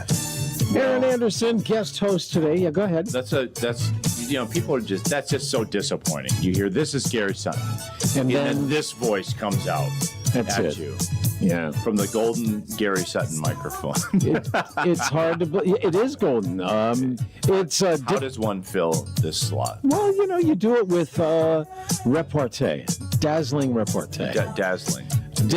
Dictionary Day, Look Up at the Sky Day, National Be Kind to Lawyers Day. We should have mentioned No. That's Why every would day? why? No. Why are we having that day? I don't know. I mean, some days because people aren't kind to lawyers sometimes. Well, there's because there's some good lawyers out there. Let's not trash all Lincoln lawyers. Lawyer. You ever see Lincoln Lawyer? I got another lawyer that's also pretty darn good, by the way. Our presenting sponsors of the Gary Sutton Show are Kindness Worldwide and Anstein and Sparler, attorneys at law. Kindness Worldwide, where you can find them right now. Do one act of kindness today and change your world. Kindness Worldwide is ready to help you with that today. And then also Anstein and Sparler, attorneys at law, located at 117 East Market Street here in New York. They are ready to help you with all of your law needs. 717-846-8811 is their number, open Monday to Friday, 8:30 to 5. We are the proud sponsors here of the Gary Sutton Show with Anstein and Sparler, attorneys at law, and kindnessworldwide.org. Be kind to your lawyer day. Yes. How's that? It is. It's Be Kind to Your Lawyer Day. It is also National Perfume Day. Do you have a day that you think smells better than another? Well, I don't know. I don't know. We were talking about smells earlier, but Yes. I smelled like the salty ocean today in York, but I don't think it was actually a salty ocean. I don't think so either. By the way, the food holiday today, some of these different organizations sponsor different ones. It is Pecan. Pecan Day. Pecan Day or Pecan Pecan. Pecan. Pecan Day, correct. Pecan. Also, do not forget... This hour of the Gary Sutton Show is sponsored by York Computer, yourdigitalbodyguard.com or yorkcomputer.net. They're located at 2069 Carlisle Road, right out here in the shallow area of York. You can give them a call today at 717-739-9675 for all your computer needs, whether it's computer repair, whether it's covering your digital back door, whether it's make sure you get a brand new computer, they've got it all for you. It's the only place that I go, the only place you should go, York Computer. Check them out at yourdigitalbodyguard.com or stop by and see them Monday to Friday, 9 a.m. to 5 p.m. York Computer, 717-739-9675, because it feels good to have peace of mind. It is also International Moment of Laughter Day. Let's give it a try right now. Let's do that. Would you like to hear a joke about construction? I feel like even if I said no, Mark, you're going to say it anyway. So go ahead and give us your dad joke. I want to hear it. I'm still working on it. Yeah. No. That's construction. I'm still working on it. That's my goodness. Okay. Maybe Desiree has one. Let's please bring in, I guess. Oh my goodness, Desiree. This is the CEO of NAMI. Which Desiree, we're going to talk about this. But Desiree, it's great to be talking to you this morning. Welcome. Thank you very much. How are you doing today? Oh, how could we not be wonderful today? Mental health, sunshine. We are just feeling the warmth and the love today. So, man, that's thank you for that. That is a great reminder. So, Mark and I were talking earlier, and now I know the answer. But tell us just briefly about NAMI, because you're the CEO of NAMI, and we'll talk more. So NAMI is the National Alliance on Mental Illness. We serve York and Adams counties. And in 2024, we celebrated 40 years of serving the community. And what we do is we provide support, education, advocacy, so that individuals and their families affected by mental illness can build better lives. I love that so much, and Desiree, like such a hugely important topic, mental health today. So important, and I know I've got a personal connection to you just through the York County Safety Collab, because I get the privilege of working with Jamie Norpel and on that particular program. But we want to talk just a bit about you've got a special event coming up here in the near future, right? That's right. On Saturday evening, we have our inaugural Resiliency and Response Gala that we are hosting. So you're hosting, and that's Saturday, a Resiliency and Response Gala. Yeah. So talk to us about what that's gonna look like.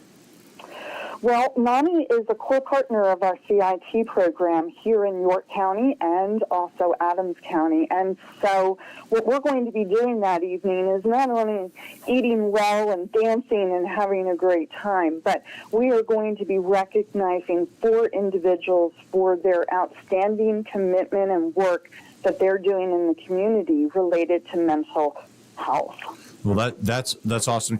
Let's just talk just a moment about the CIT program, because that I think is such an important program, and I know from spending some time with Kathleen Groover about that. Talk to us just about what is CIT.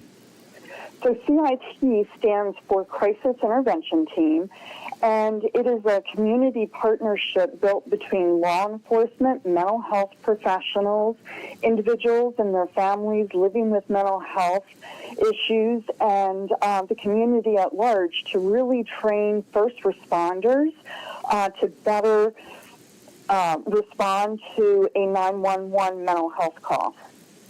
So our law enforcement and first responders, right, have a difficult job. I think most of us would, for all the criticism sometimes they've had, it's not the easiest thing in the world to do those roles.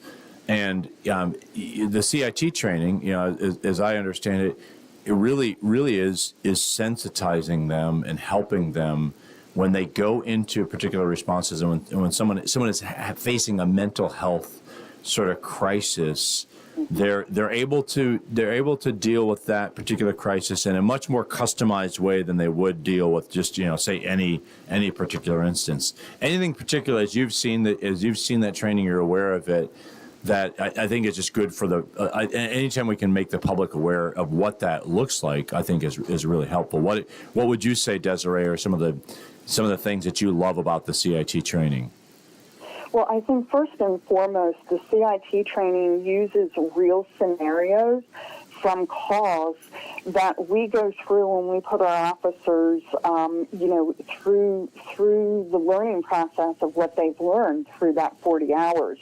And these scenarios really help them to not only think about their own safety first and foremost, but how to respond to somebody who may have bipolar or may have schizophrenia or may just have an anxiety attack that's happening, and how do they take that 30 seconds to understand what that person is going through, maybe some of the nuances that person is struggling with, such as response time.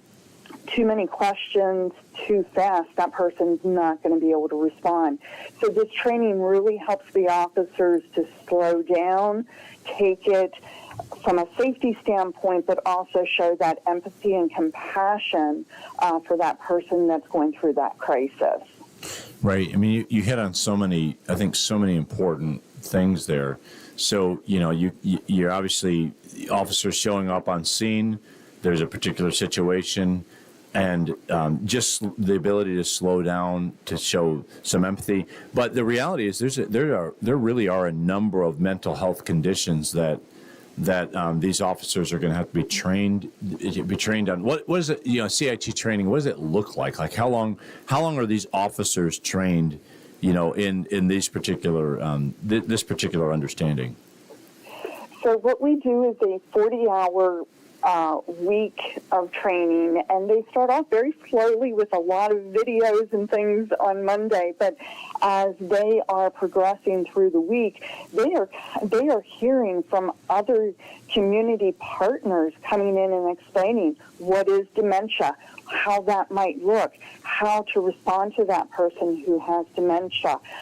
They're getting better understanding of what is a 302, how do the doctors evaluate whether that person needs to be admitted to the hospital or to a behavioral health facility and move on to get their work. So by the end of the 40 hours of training, they really have done a couple of things. They get to know their community better. They also get to know the local resources, and they have some training to respond to different mental health conditions. You mentioned so many scenarios there. You know, dementia, bipolar, people who are schizophrenic. You know, all of these. That's so critical that that our officers are trained to be able to customize sort of their work in that moment. Desiree, do you know right off the top of your head, like what percentage? This is a conversation Kathleen had a couple of years ago, but I don't know what the current percentage is in York County, the percentage of officers that have actually received CIT training. It has significantly increased. When I came in as CEO for NAMI, we were only doing 2 trainings a year. This year, we have 6 trainings, and all of the slots for the training are usually taken up, and that's about 18 to 20 officers that would be coming in. So we've got a lot of our officers trained here in York County. I remember when it's probably been a few years when I was talking to Kathleen about that. It was a relatively low percentage in York County. I don't want to quote 25 or 30%, but last I'd heard it's significantly higher. And I think the thing that I think the public should know is that, you know, the officers who receive this training, the outcomes of those particular encounters are dramatically different than, you know, had they not received that particular training. Is that right? Oh, absolutely. Absolutely. You know, the calls that the officers are responding to, they are either working with the co-responder now to help that person get the resources locally that they may need instead of going to jail or to the emergency room. Officers are also de-escalating so that way they're not going to jail and or the emergency room, and things are resolving themselves through that CIT training. Yeah, that's exciting for me to hear that you know that people are getting the support that they need. So if we can just wrap up here, and your gala is coming up. Give us the date. Where do people go to get information to find out if they want to attend and get dressed up and have some fun? So it is this Saturday, April 18th. It is going to be held at the Outdoor Country Club. And if you would like more information on the event, please visit our events.namiyorkadams.org website. And there you'll be able to figure out all of the information that you need. Wonderful. So April 18th, the Resiliency and Response Gala. Desiree, thanks so much for carving out some time to talk to us about this important issue. Thank you so much for having me. Well, it was nice to hear an adult conversation. It was. That was probably the most mature thing that happened all I think so. Morning. I think so. And it was serious, measured, and interesting all at the same time. It was very good. No, so coming up we have... remember the story I told earlier about this guy? You know, he probably did so many nice things in his life, but he got killed in an unusual way. He died in an unusual way, and now that he's going to be painted for the rest of his life. Wait, what story are we talking about?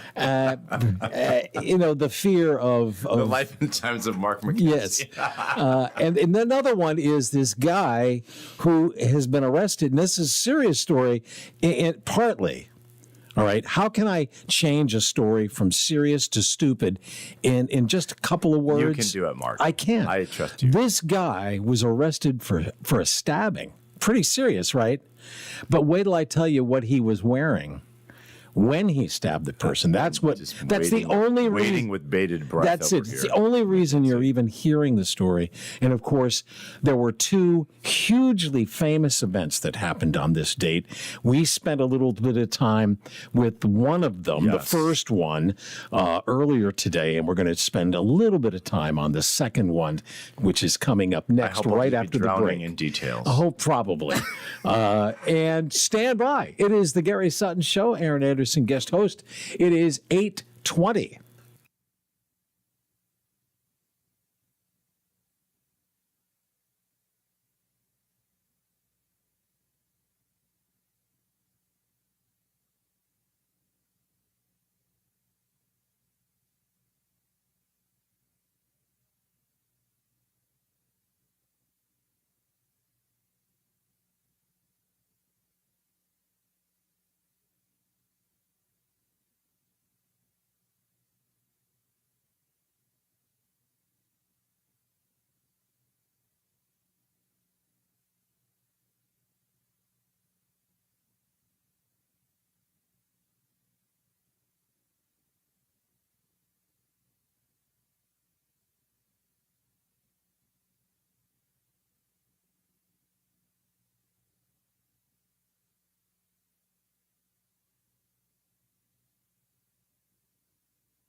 Is there anyone there? Yes, what do you see? Iceberg, right ahead! Thank you. Iceberg, right ahead! Understand! Stop it!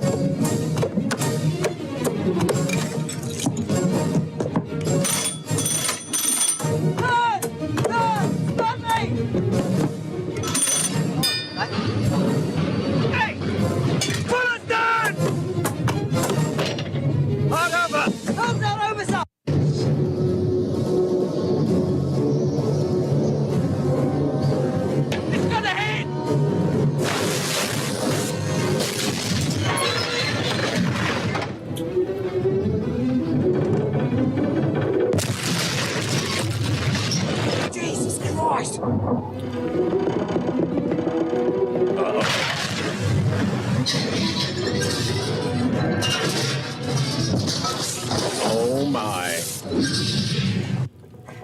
And there's the architect, and he can feel the rumbling, and he knew immediately.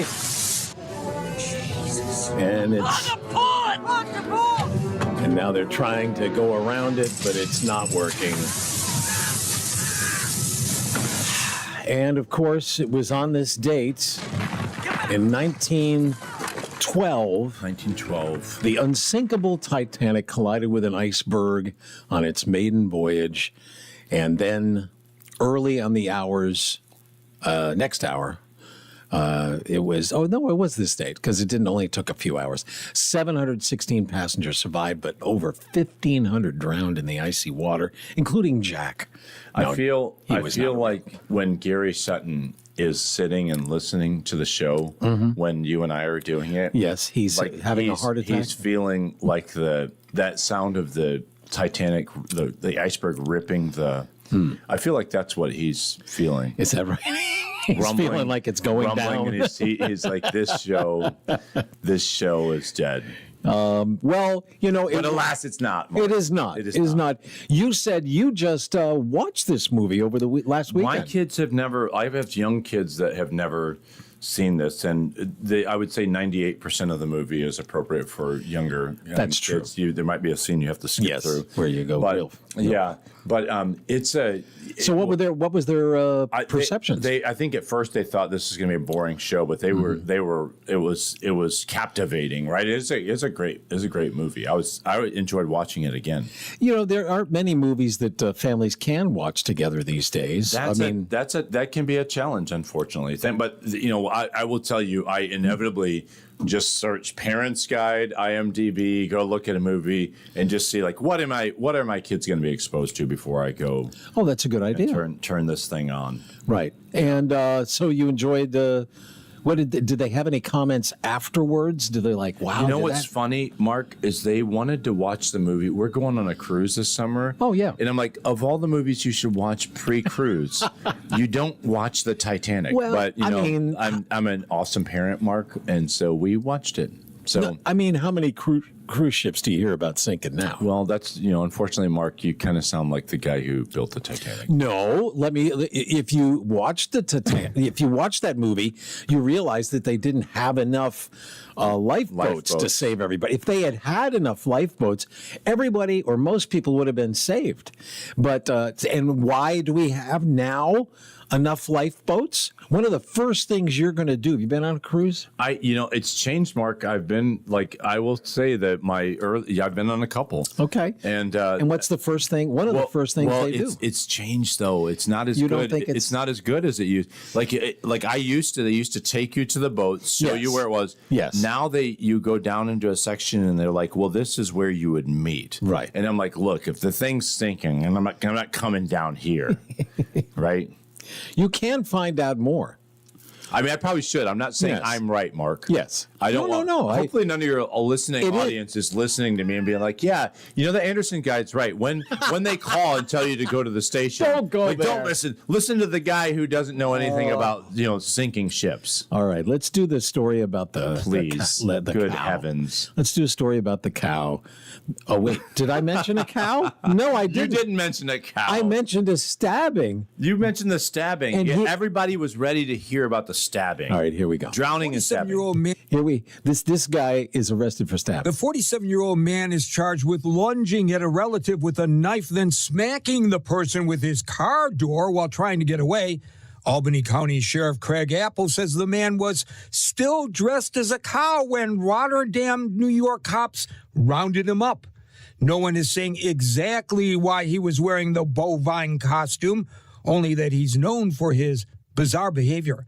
Gary Baumgarten, Fox News. There you go. So those things were. I thought you were talking about separate stories, but I didn't know we were talking about a man dressed as a cow who was out attempting to stab someone. Yes, I said this guy got stabbed, but he was dressed, weirdly, and now it was a cow costume, and apparently he hasn't stabbed other people, but apparently he dresses kind of odd. So anyway, I'm sitting here. Have you ever dressed as a cow? I act for Chick-fil-A has one day day a year that if you bring kids dressed up as cows, they get it free. So No kidding. We used to do that. Yeah, but I mean, it wasn't like really fully dressed like a cow. Right. I was totally waiting for a dad joke. There. Oh, would you like one? Well, I thought you were setting us up for. I see what you're saying. Well, I'll set you. I'll deliver one. Give us one next. This hour of the Gary Sutton Show is sponsored by York Computer, yourdigitalbodyguard.com or yorkcomputer.net. They're located at 2069 Carlisle Road, right here in the shallow area of York. You can give them a call today at 717-739-9675 for all your computer needs, whether it's computer repair, whether it's covering your digital back door, whether it's making sure you get a brand new computer, they've got it all for you. It's the only place that I go, the only place you should go, York Computer. Check them out at yourdigitalbodyguard.com or stop by and see them Monday to Friday, 9 a.m. to 5 p.m. York Computer, 717-739-9675, because it feels good to have peace of mind. All right, so one quickie on this International Moment of Laughter Day. Why did the chicken not cross the road, but why did the chicken go to the seance? Go to the seance? Yes. This is dark. The answer is to talk to the other side. No. A groan. It's not moment of groaning. It's moment of. That was. All right. Yeah. Coming up, Eugene DePasquale, the chair of the DNC party in Pennsylvania, coming up. Aaron will chat with him next after we get an update. It is 8:31.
is the Gary Sutton Show at WOYK, the main street of York, right in downtown York, PA.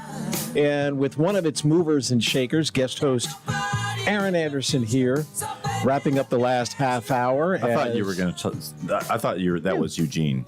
Oh, when you said movers and shakers. Oh, no. Well, all our guests are. All our guests are. Obviously. Yes. But we have our guest hosts are also movers and shakers. And in your particular case, I mean, look at what you've talked about. You've had 3 or 4 conversations. We've talked all over the map about jobs and incomes and mental health. Yes. Training JCC. officers. Yes. And now we're going to get to the one item that, I don't know. Do people want to talk about politics? I think they do. You know, but I know Eugene. Eugene he's not going to lead us astray. Well, jump right into it. Like Eugene, how you doing? It's good talking to you. Hey, good, Aaron. How you doing? It's been a minute since I've seen Eugene. Eugene, I don't know if you remember this, but we had kids that were in preschool together, I believe. Oh, I remember. Absolutely. That's been a few. That's been a few years. Lutheran, yes. Consider my son now has a master's degree. My daughter's graduated college. Yes, that was a couple years ago. Was that your son? Yeah, that was my son. And your son, he's how old now? He is going to be 27 in October. Man, isn't that crazy?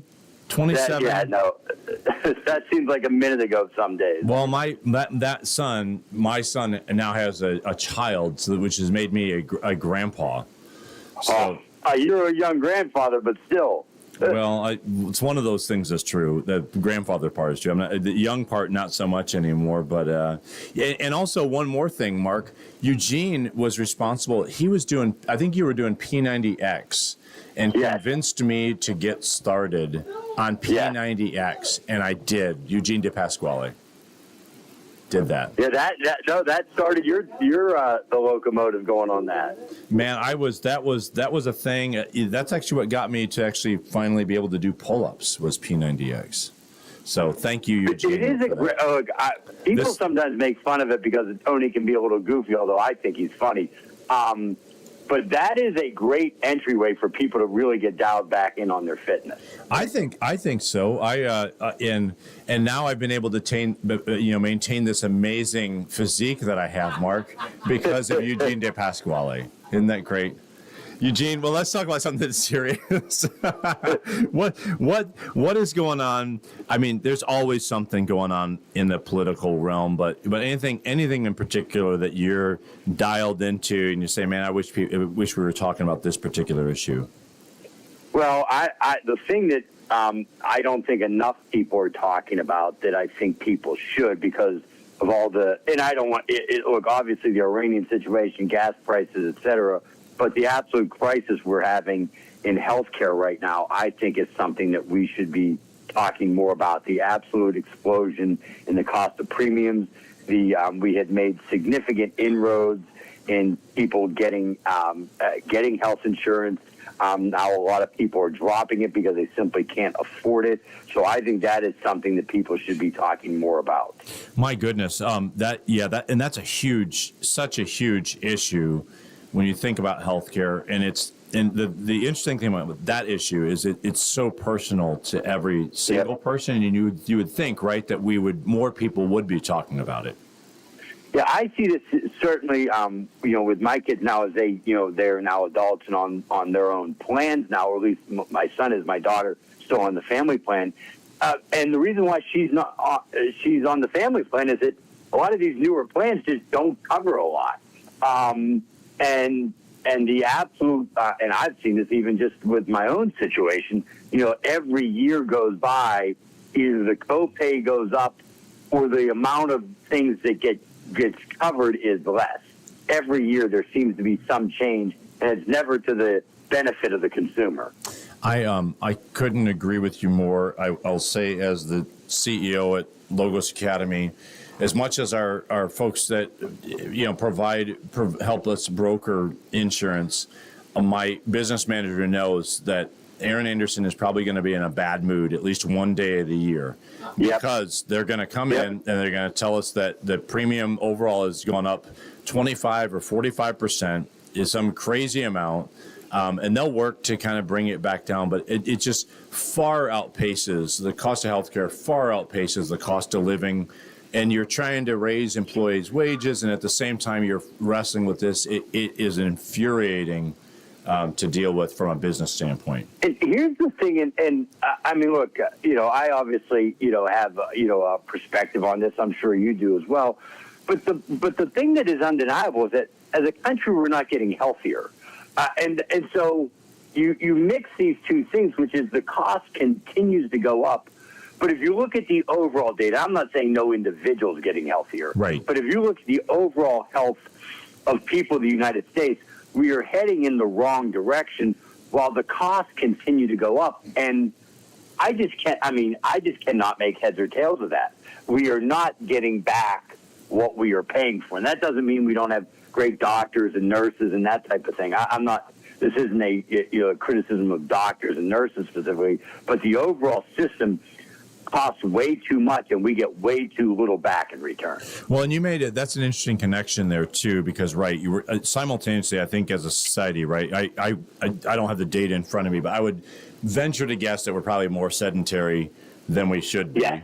That's right. That's no question. We're not active enough. We all probably could afford to be out walking or doing something, more active. So we're becoming unhealthier, and at the same time, the costs are going up. And you said it. I appreciate that. This is not an indictment on doctors and nurses, right? But the system seems to be so fundamentally broken. And let me ask you a political question. How on earth can we get people together to actually figure out how to make progress on this? Like, what is the major hurdle? Well, so, I mean, look, this is what you could fairly say pox on both houses, which is, look, the Affordable Care Act under President Obama was not perfect. It was passed. And I just always hoped as an American, look, I was in the state legislature at the time, that, okay, it's not perfect, but it's a step now. Everyone's going to have insurance. And then both parties are going to work together. Sort of the Republicans fought it because they didn't like it politically, what have you. But then we would work to fix the problem since then. And there has literally been no effort since 2010 on either party to work with the other party to fix the healthcare system. That's 16 years. Wow. It's almost impossible. I mean, so what do you do? I mean, people have to get out of their ideological bubble. They have to be willing to say, okay, so for Democrats, there's the universal insurance part of it that is a driver. Republicans tend to talk about cost. Both parties have a point on that. We should be a country that everyone has at least some level of basic insurance. Like, I firmly believe that should happen. But at the same time, the cost issue is real. And you certainly see that, in the UK. I think Canada maybe fixes it a little better, where everyone has a basic coverage, but there's still a private hospital system as opposed to the public system in the UK. I'm a little bit more preferential to that because I think we get more innovation. Here's also the thing in the United States.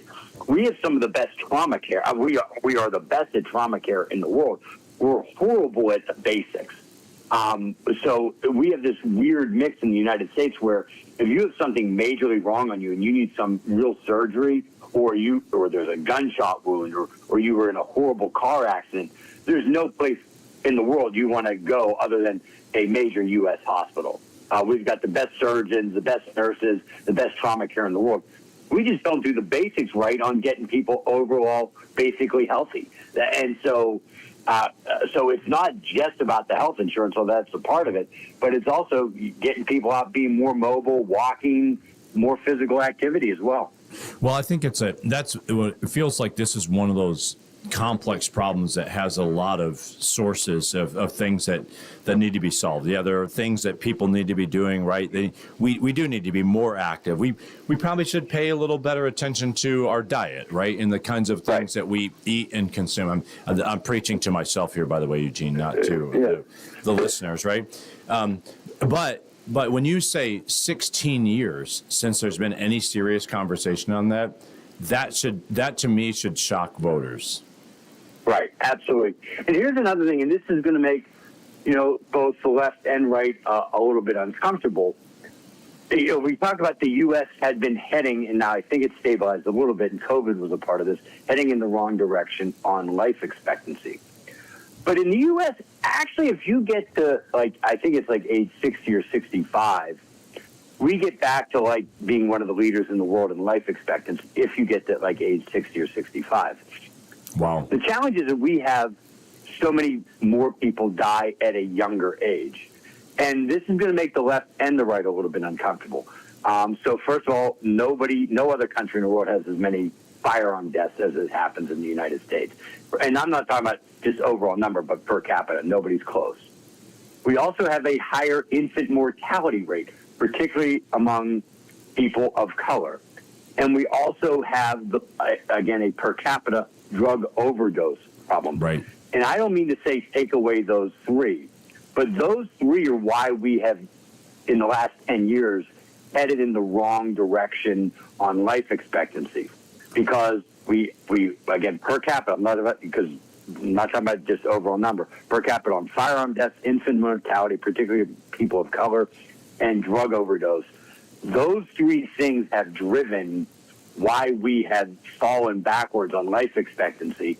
And so all three of those, again, in addition to the health insurance and the cost of our healthcare system, should be one that we should be having across the ideological spectrum discussions about how we tackle those three issues. Yeah, and you layer into that, I know the highest rates of, the last I'd heard, some of the highest rates of heart disease, which are in many respects fueled by that sedentary, lifestyle, diet. Yeah, and you're right. Those issues cut across left and right. That all of us should be able to look at those and say, "Man, we could do something about those." Well, in particular, I'm going to come to firearms for a second. A lot of my friends on the left will say, "See, that's again as a Democrat, well, that shows we need more gun control." Look, there have been some aspects of that I have been supportive of, but 2/3 of those firearm deaths are actually suicide.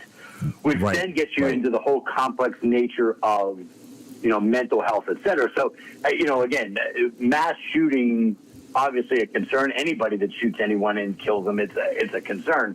But 2/3 of those firearm deaths actually result in or suicides, which opens up another challenge. Wow. Why don't we open up all the world's challenges today? Eugene, it's good news. Today's National Moment of Laughter Day. Did you know that? I did not know that, but that's a good day to have. Well, do you know what kind of shoes that frogs like? I do not know. Open-toed. I'm sure they do. Yeah.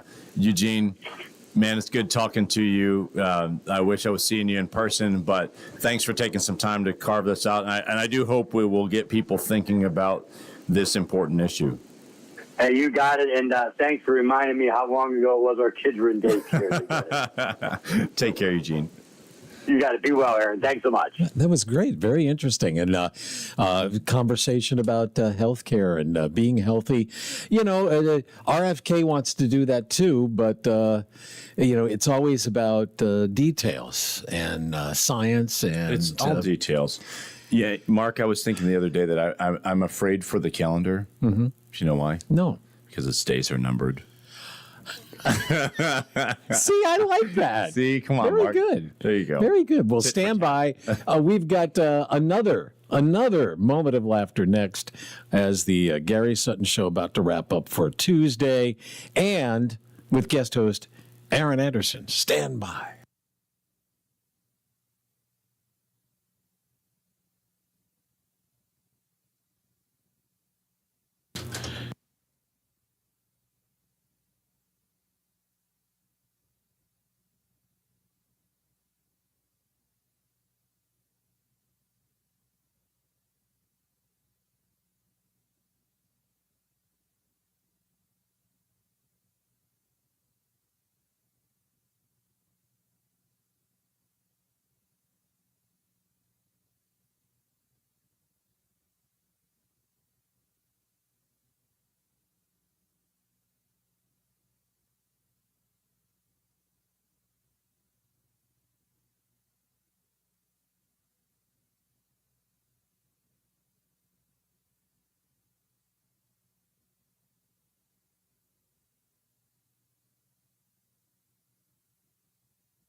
Come on.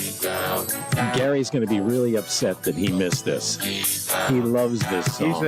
He's an Earth, Wind, Fire fan. Yes, listen to the horns.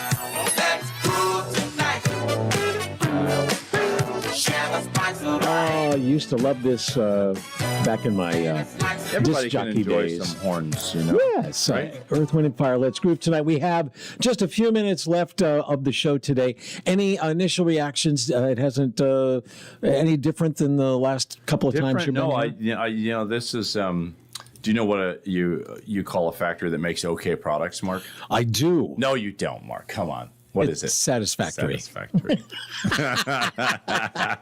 See, we are laughing on our moment of laughter. Dad, moment of laughter. We've had more than a moment of laughter. But this show is brought to you by York Computer. And Walt Oakham has been he's always got some helpful tips, and I'm going to let you chat with him. I hope he has some.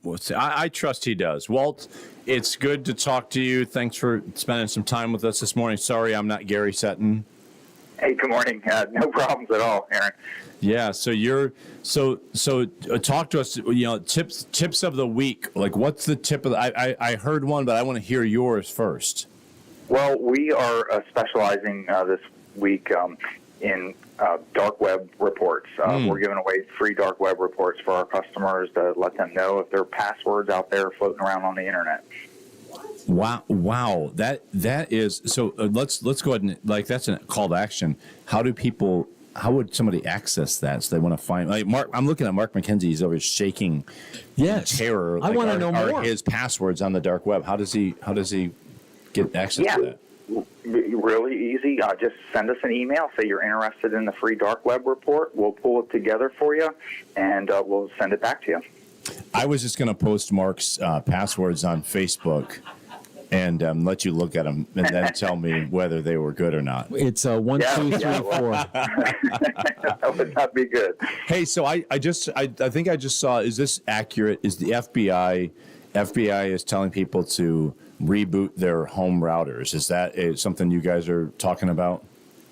Yeah, there's a lot of stuff going on with that in regards to basically saying don't use certain manufacturers of routers, and it almost includes every router that everybody has. So it's like we're all kind of have bad routers at this time, and so we kind of are looking to get American-made routers, and I think that's the root of the issue. And there's some tips and tricks out there asking people to update them and reboot them, and it has not been resolved yet. Well, that's what I thought. Well, I probably should unplug my router, and am I safe to consider that that's a reboot, Walt? Yeah, you just unplug it from the wall, plug it back in. That's definitely a reboot. Wow. And you, I understand that you provide support to Gary and to his computer, which, by the way, Walt, he left sitting here, and he actually gave me the password so I could get access to some things. So I'm going to test your knowledge. I've just been downloading all kinds of fun things to his device. So if you can, will you be able to hop on here and solve Gary's computer problems that I've created? Sure, you just let me know when you have a problem. I'll remote right in. It won't be me letting you know, but it'll probably be Gary tomorrow when he opens up his computer. He's got all kinds of fun new programs. So if people want to find out more about York Computer and what you guys do, give us a website. How are they finding you? Yeah, it's easy. You can go to yorkcomputer.net. You can always call us at 739-9675, and we're here to help you. We're the local guys. So in your website, yorkcomputer.net, and that number one more time is 717-739-9675? You got it. Walt, anything else that we've got just a final comment here before we close out the show? No, if you're interested in that dark web report, just send us an email. You can find it on our website, and we'd be happy to help you out. I think that sounds like a good peace of mind. So, Walt, thanks for taking the time to be with us. Hey, my pleasure. Let's give him a couple of moments of laughter as he heads out the door. What did the janitor say when he jumped out of the closet?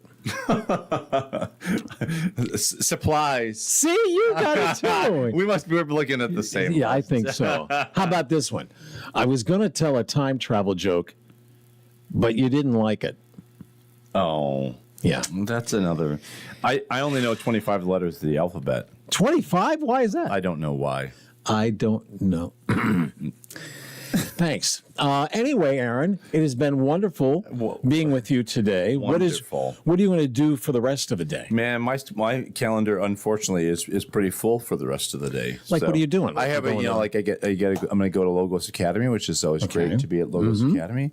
I've just got all kinds of fun things. And then you're going to be going to the gym later today? I will make it to the gym later. It is National Gardening Day. Are you going to be doing any gardening? I would love to be outside today. Okay. But I don't think I'll be doing any gardening. But I will be paying attention to my own health care.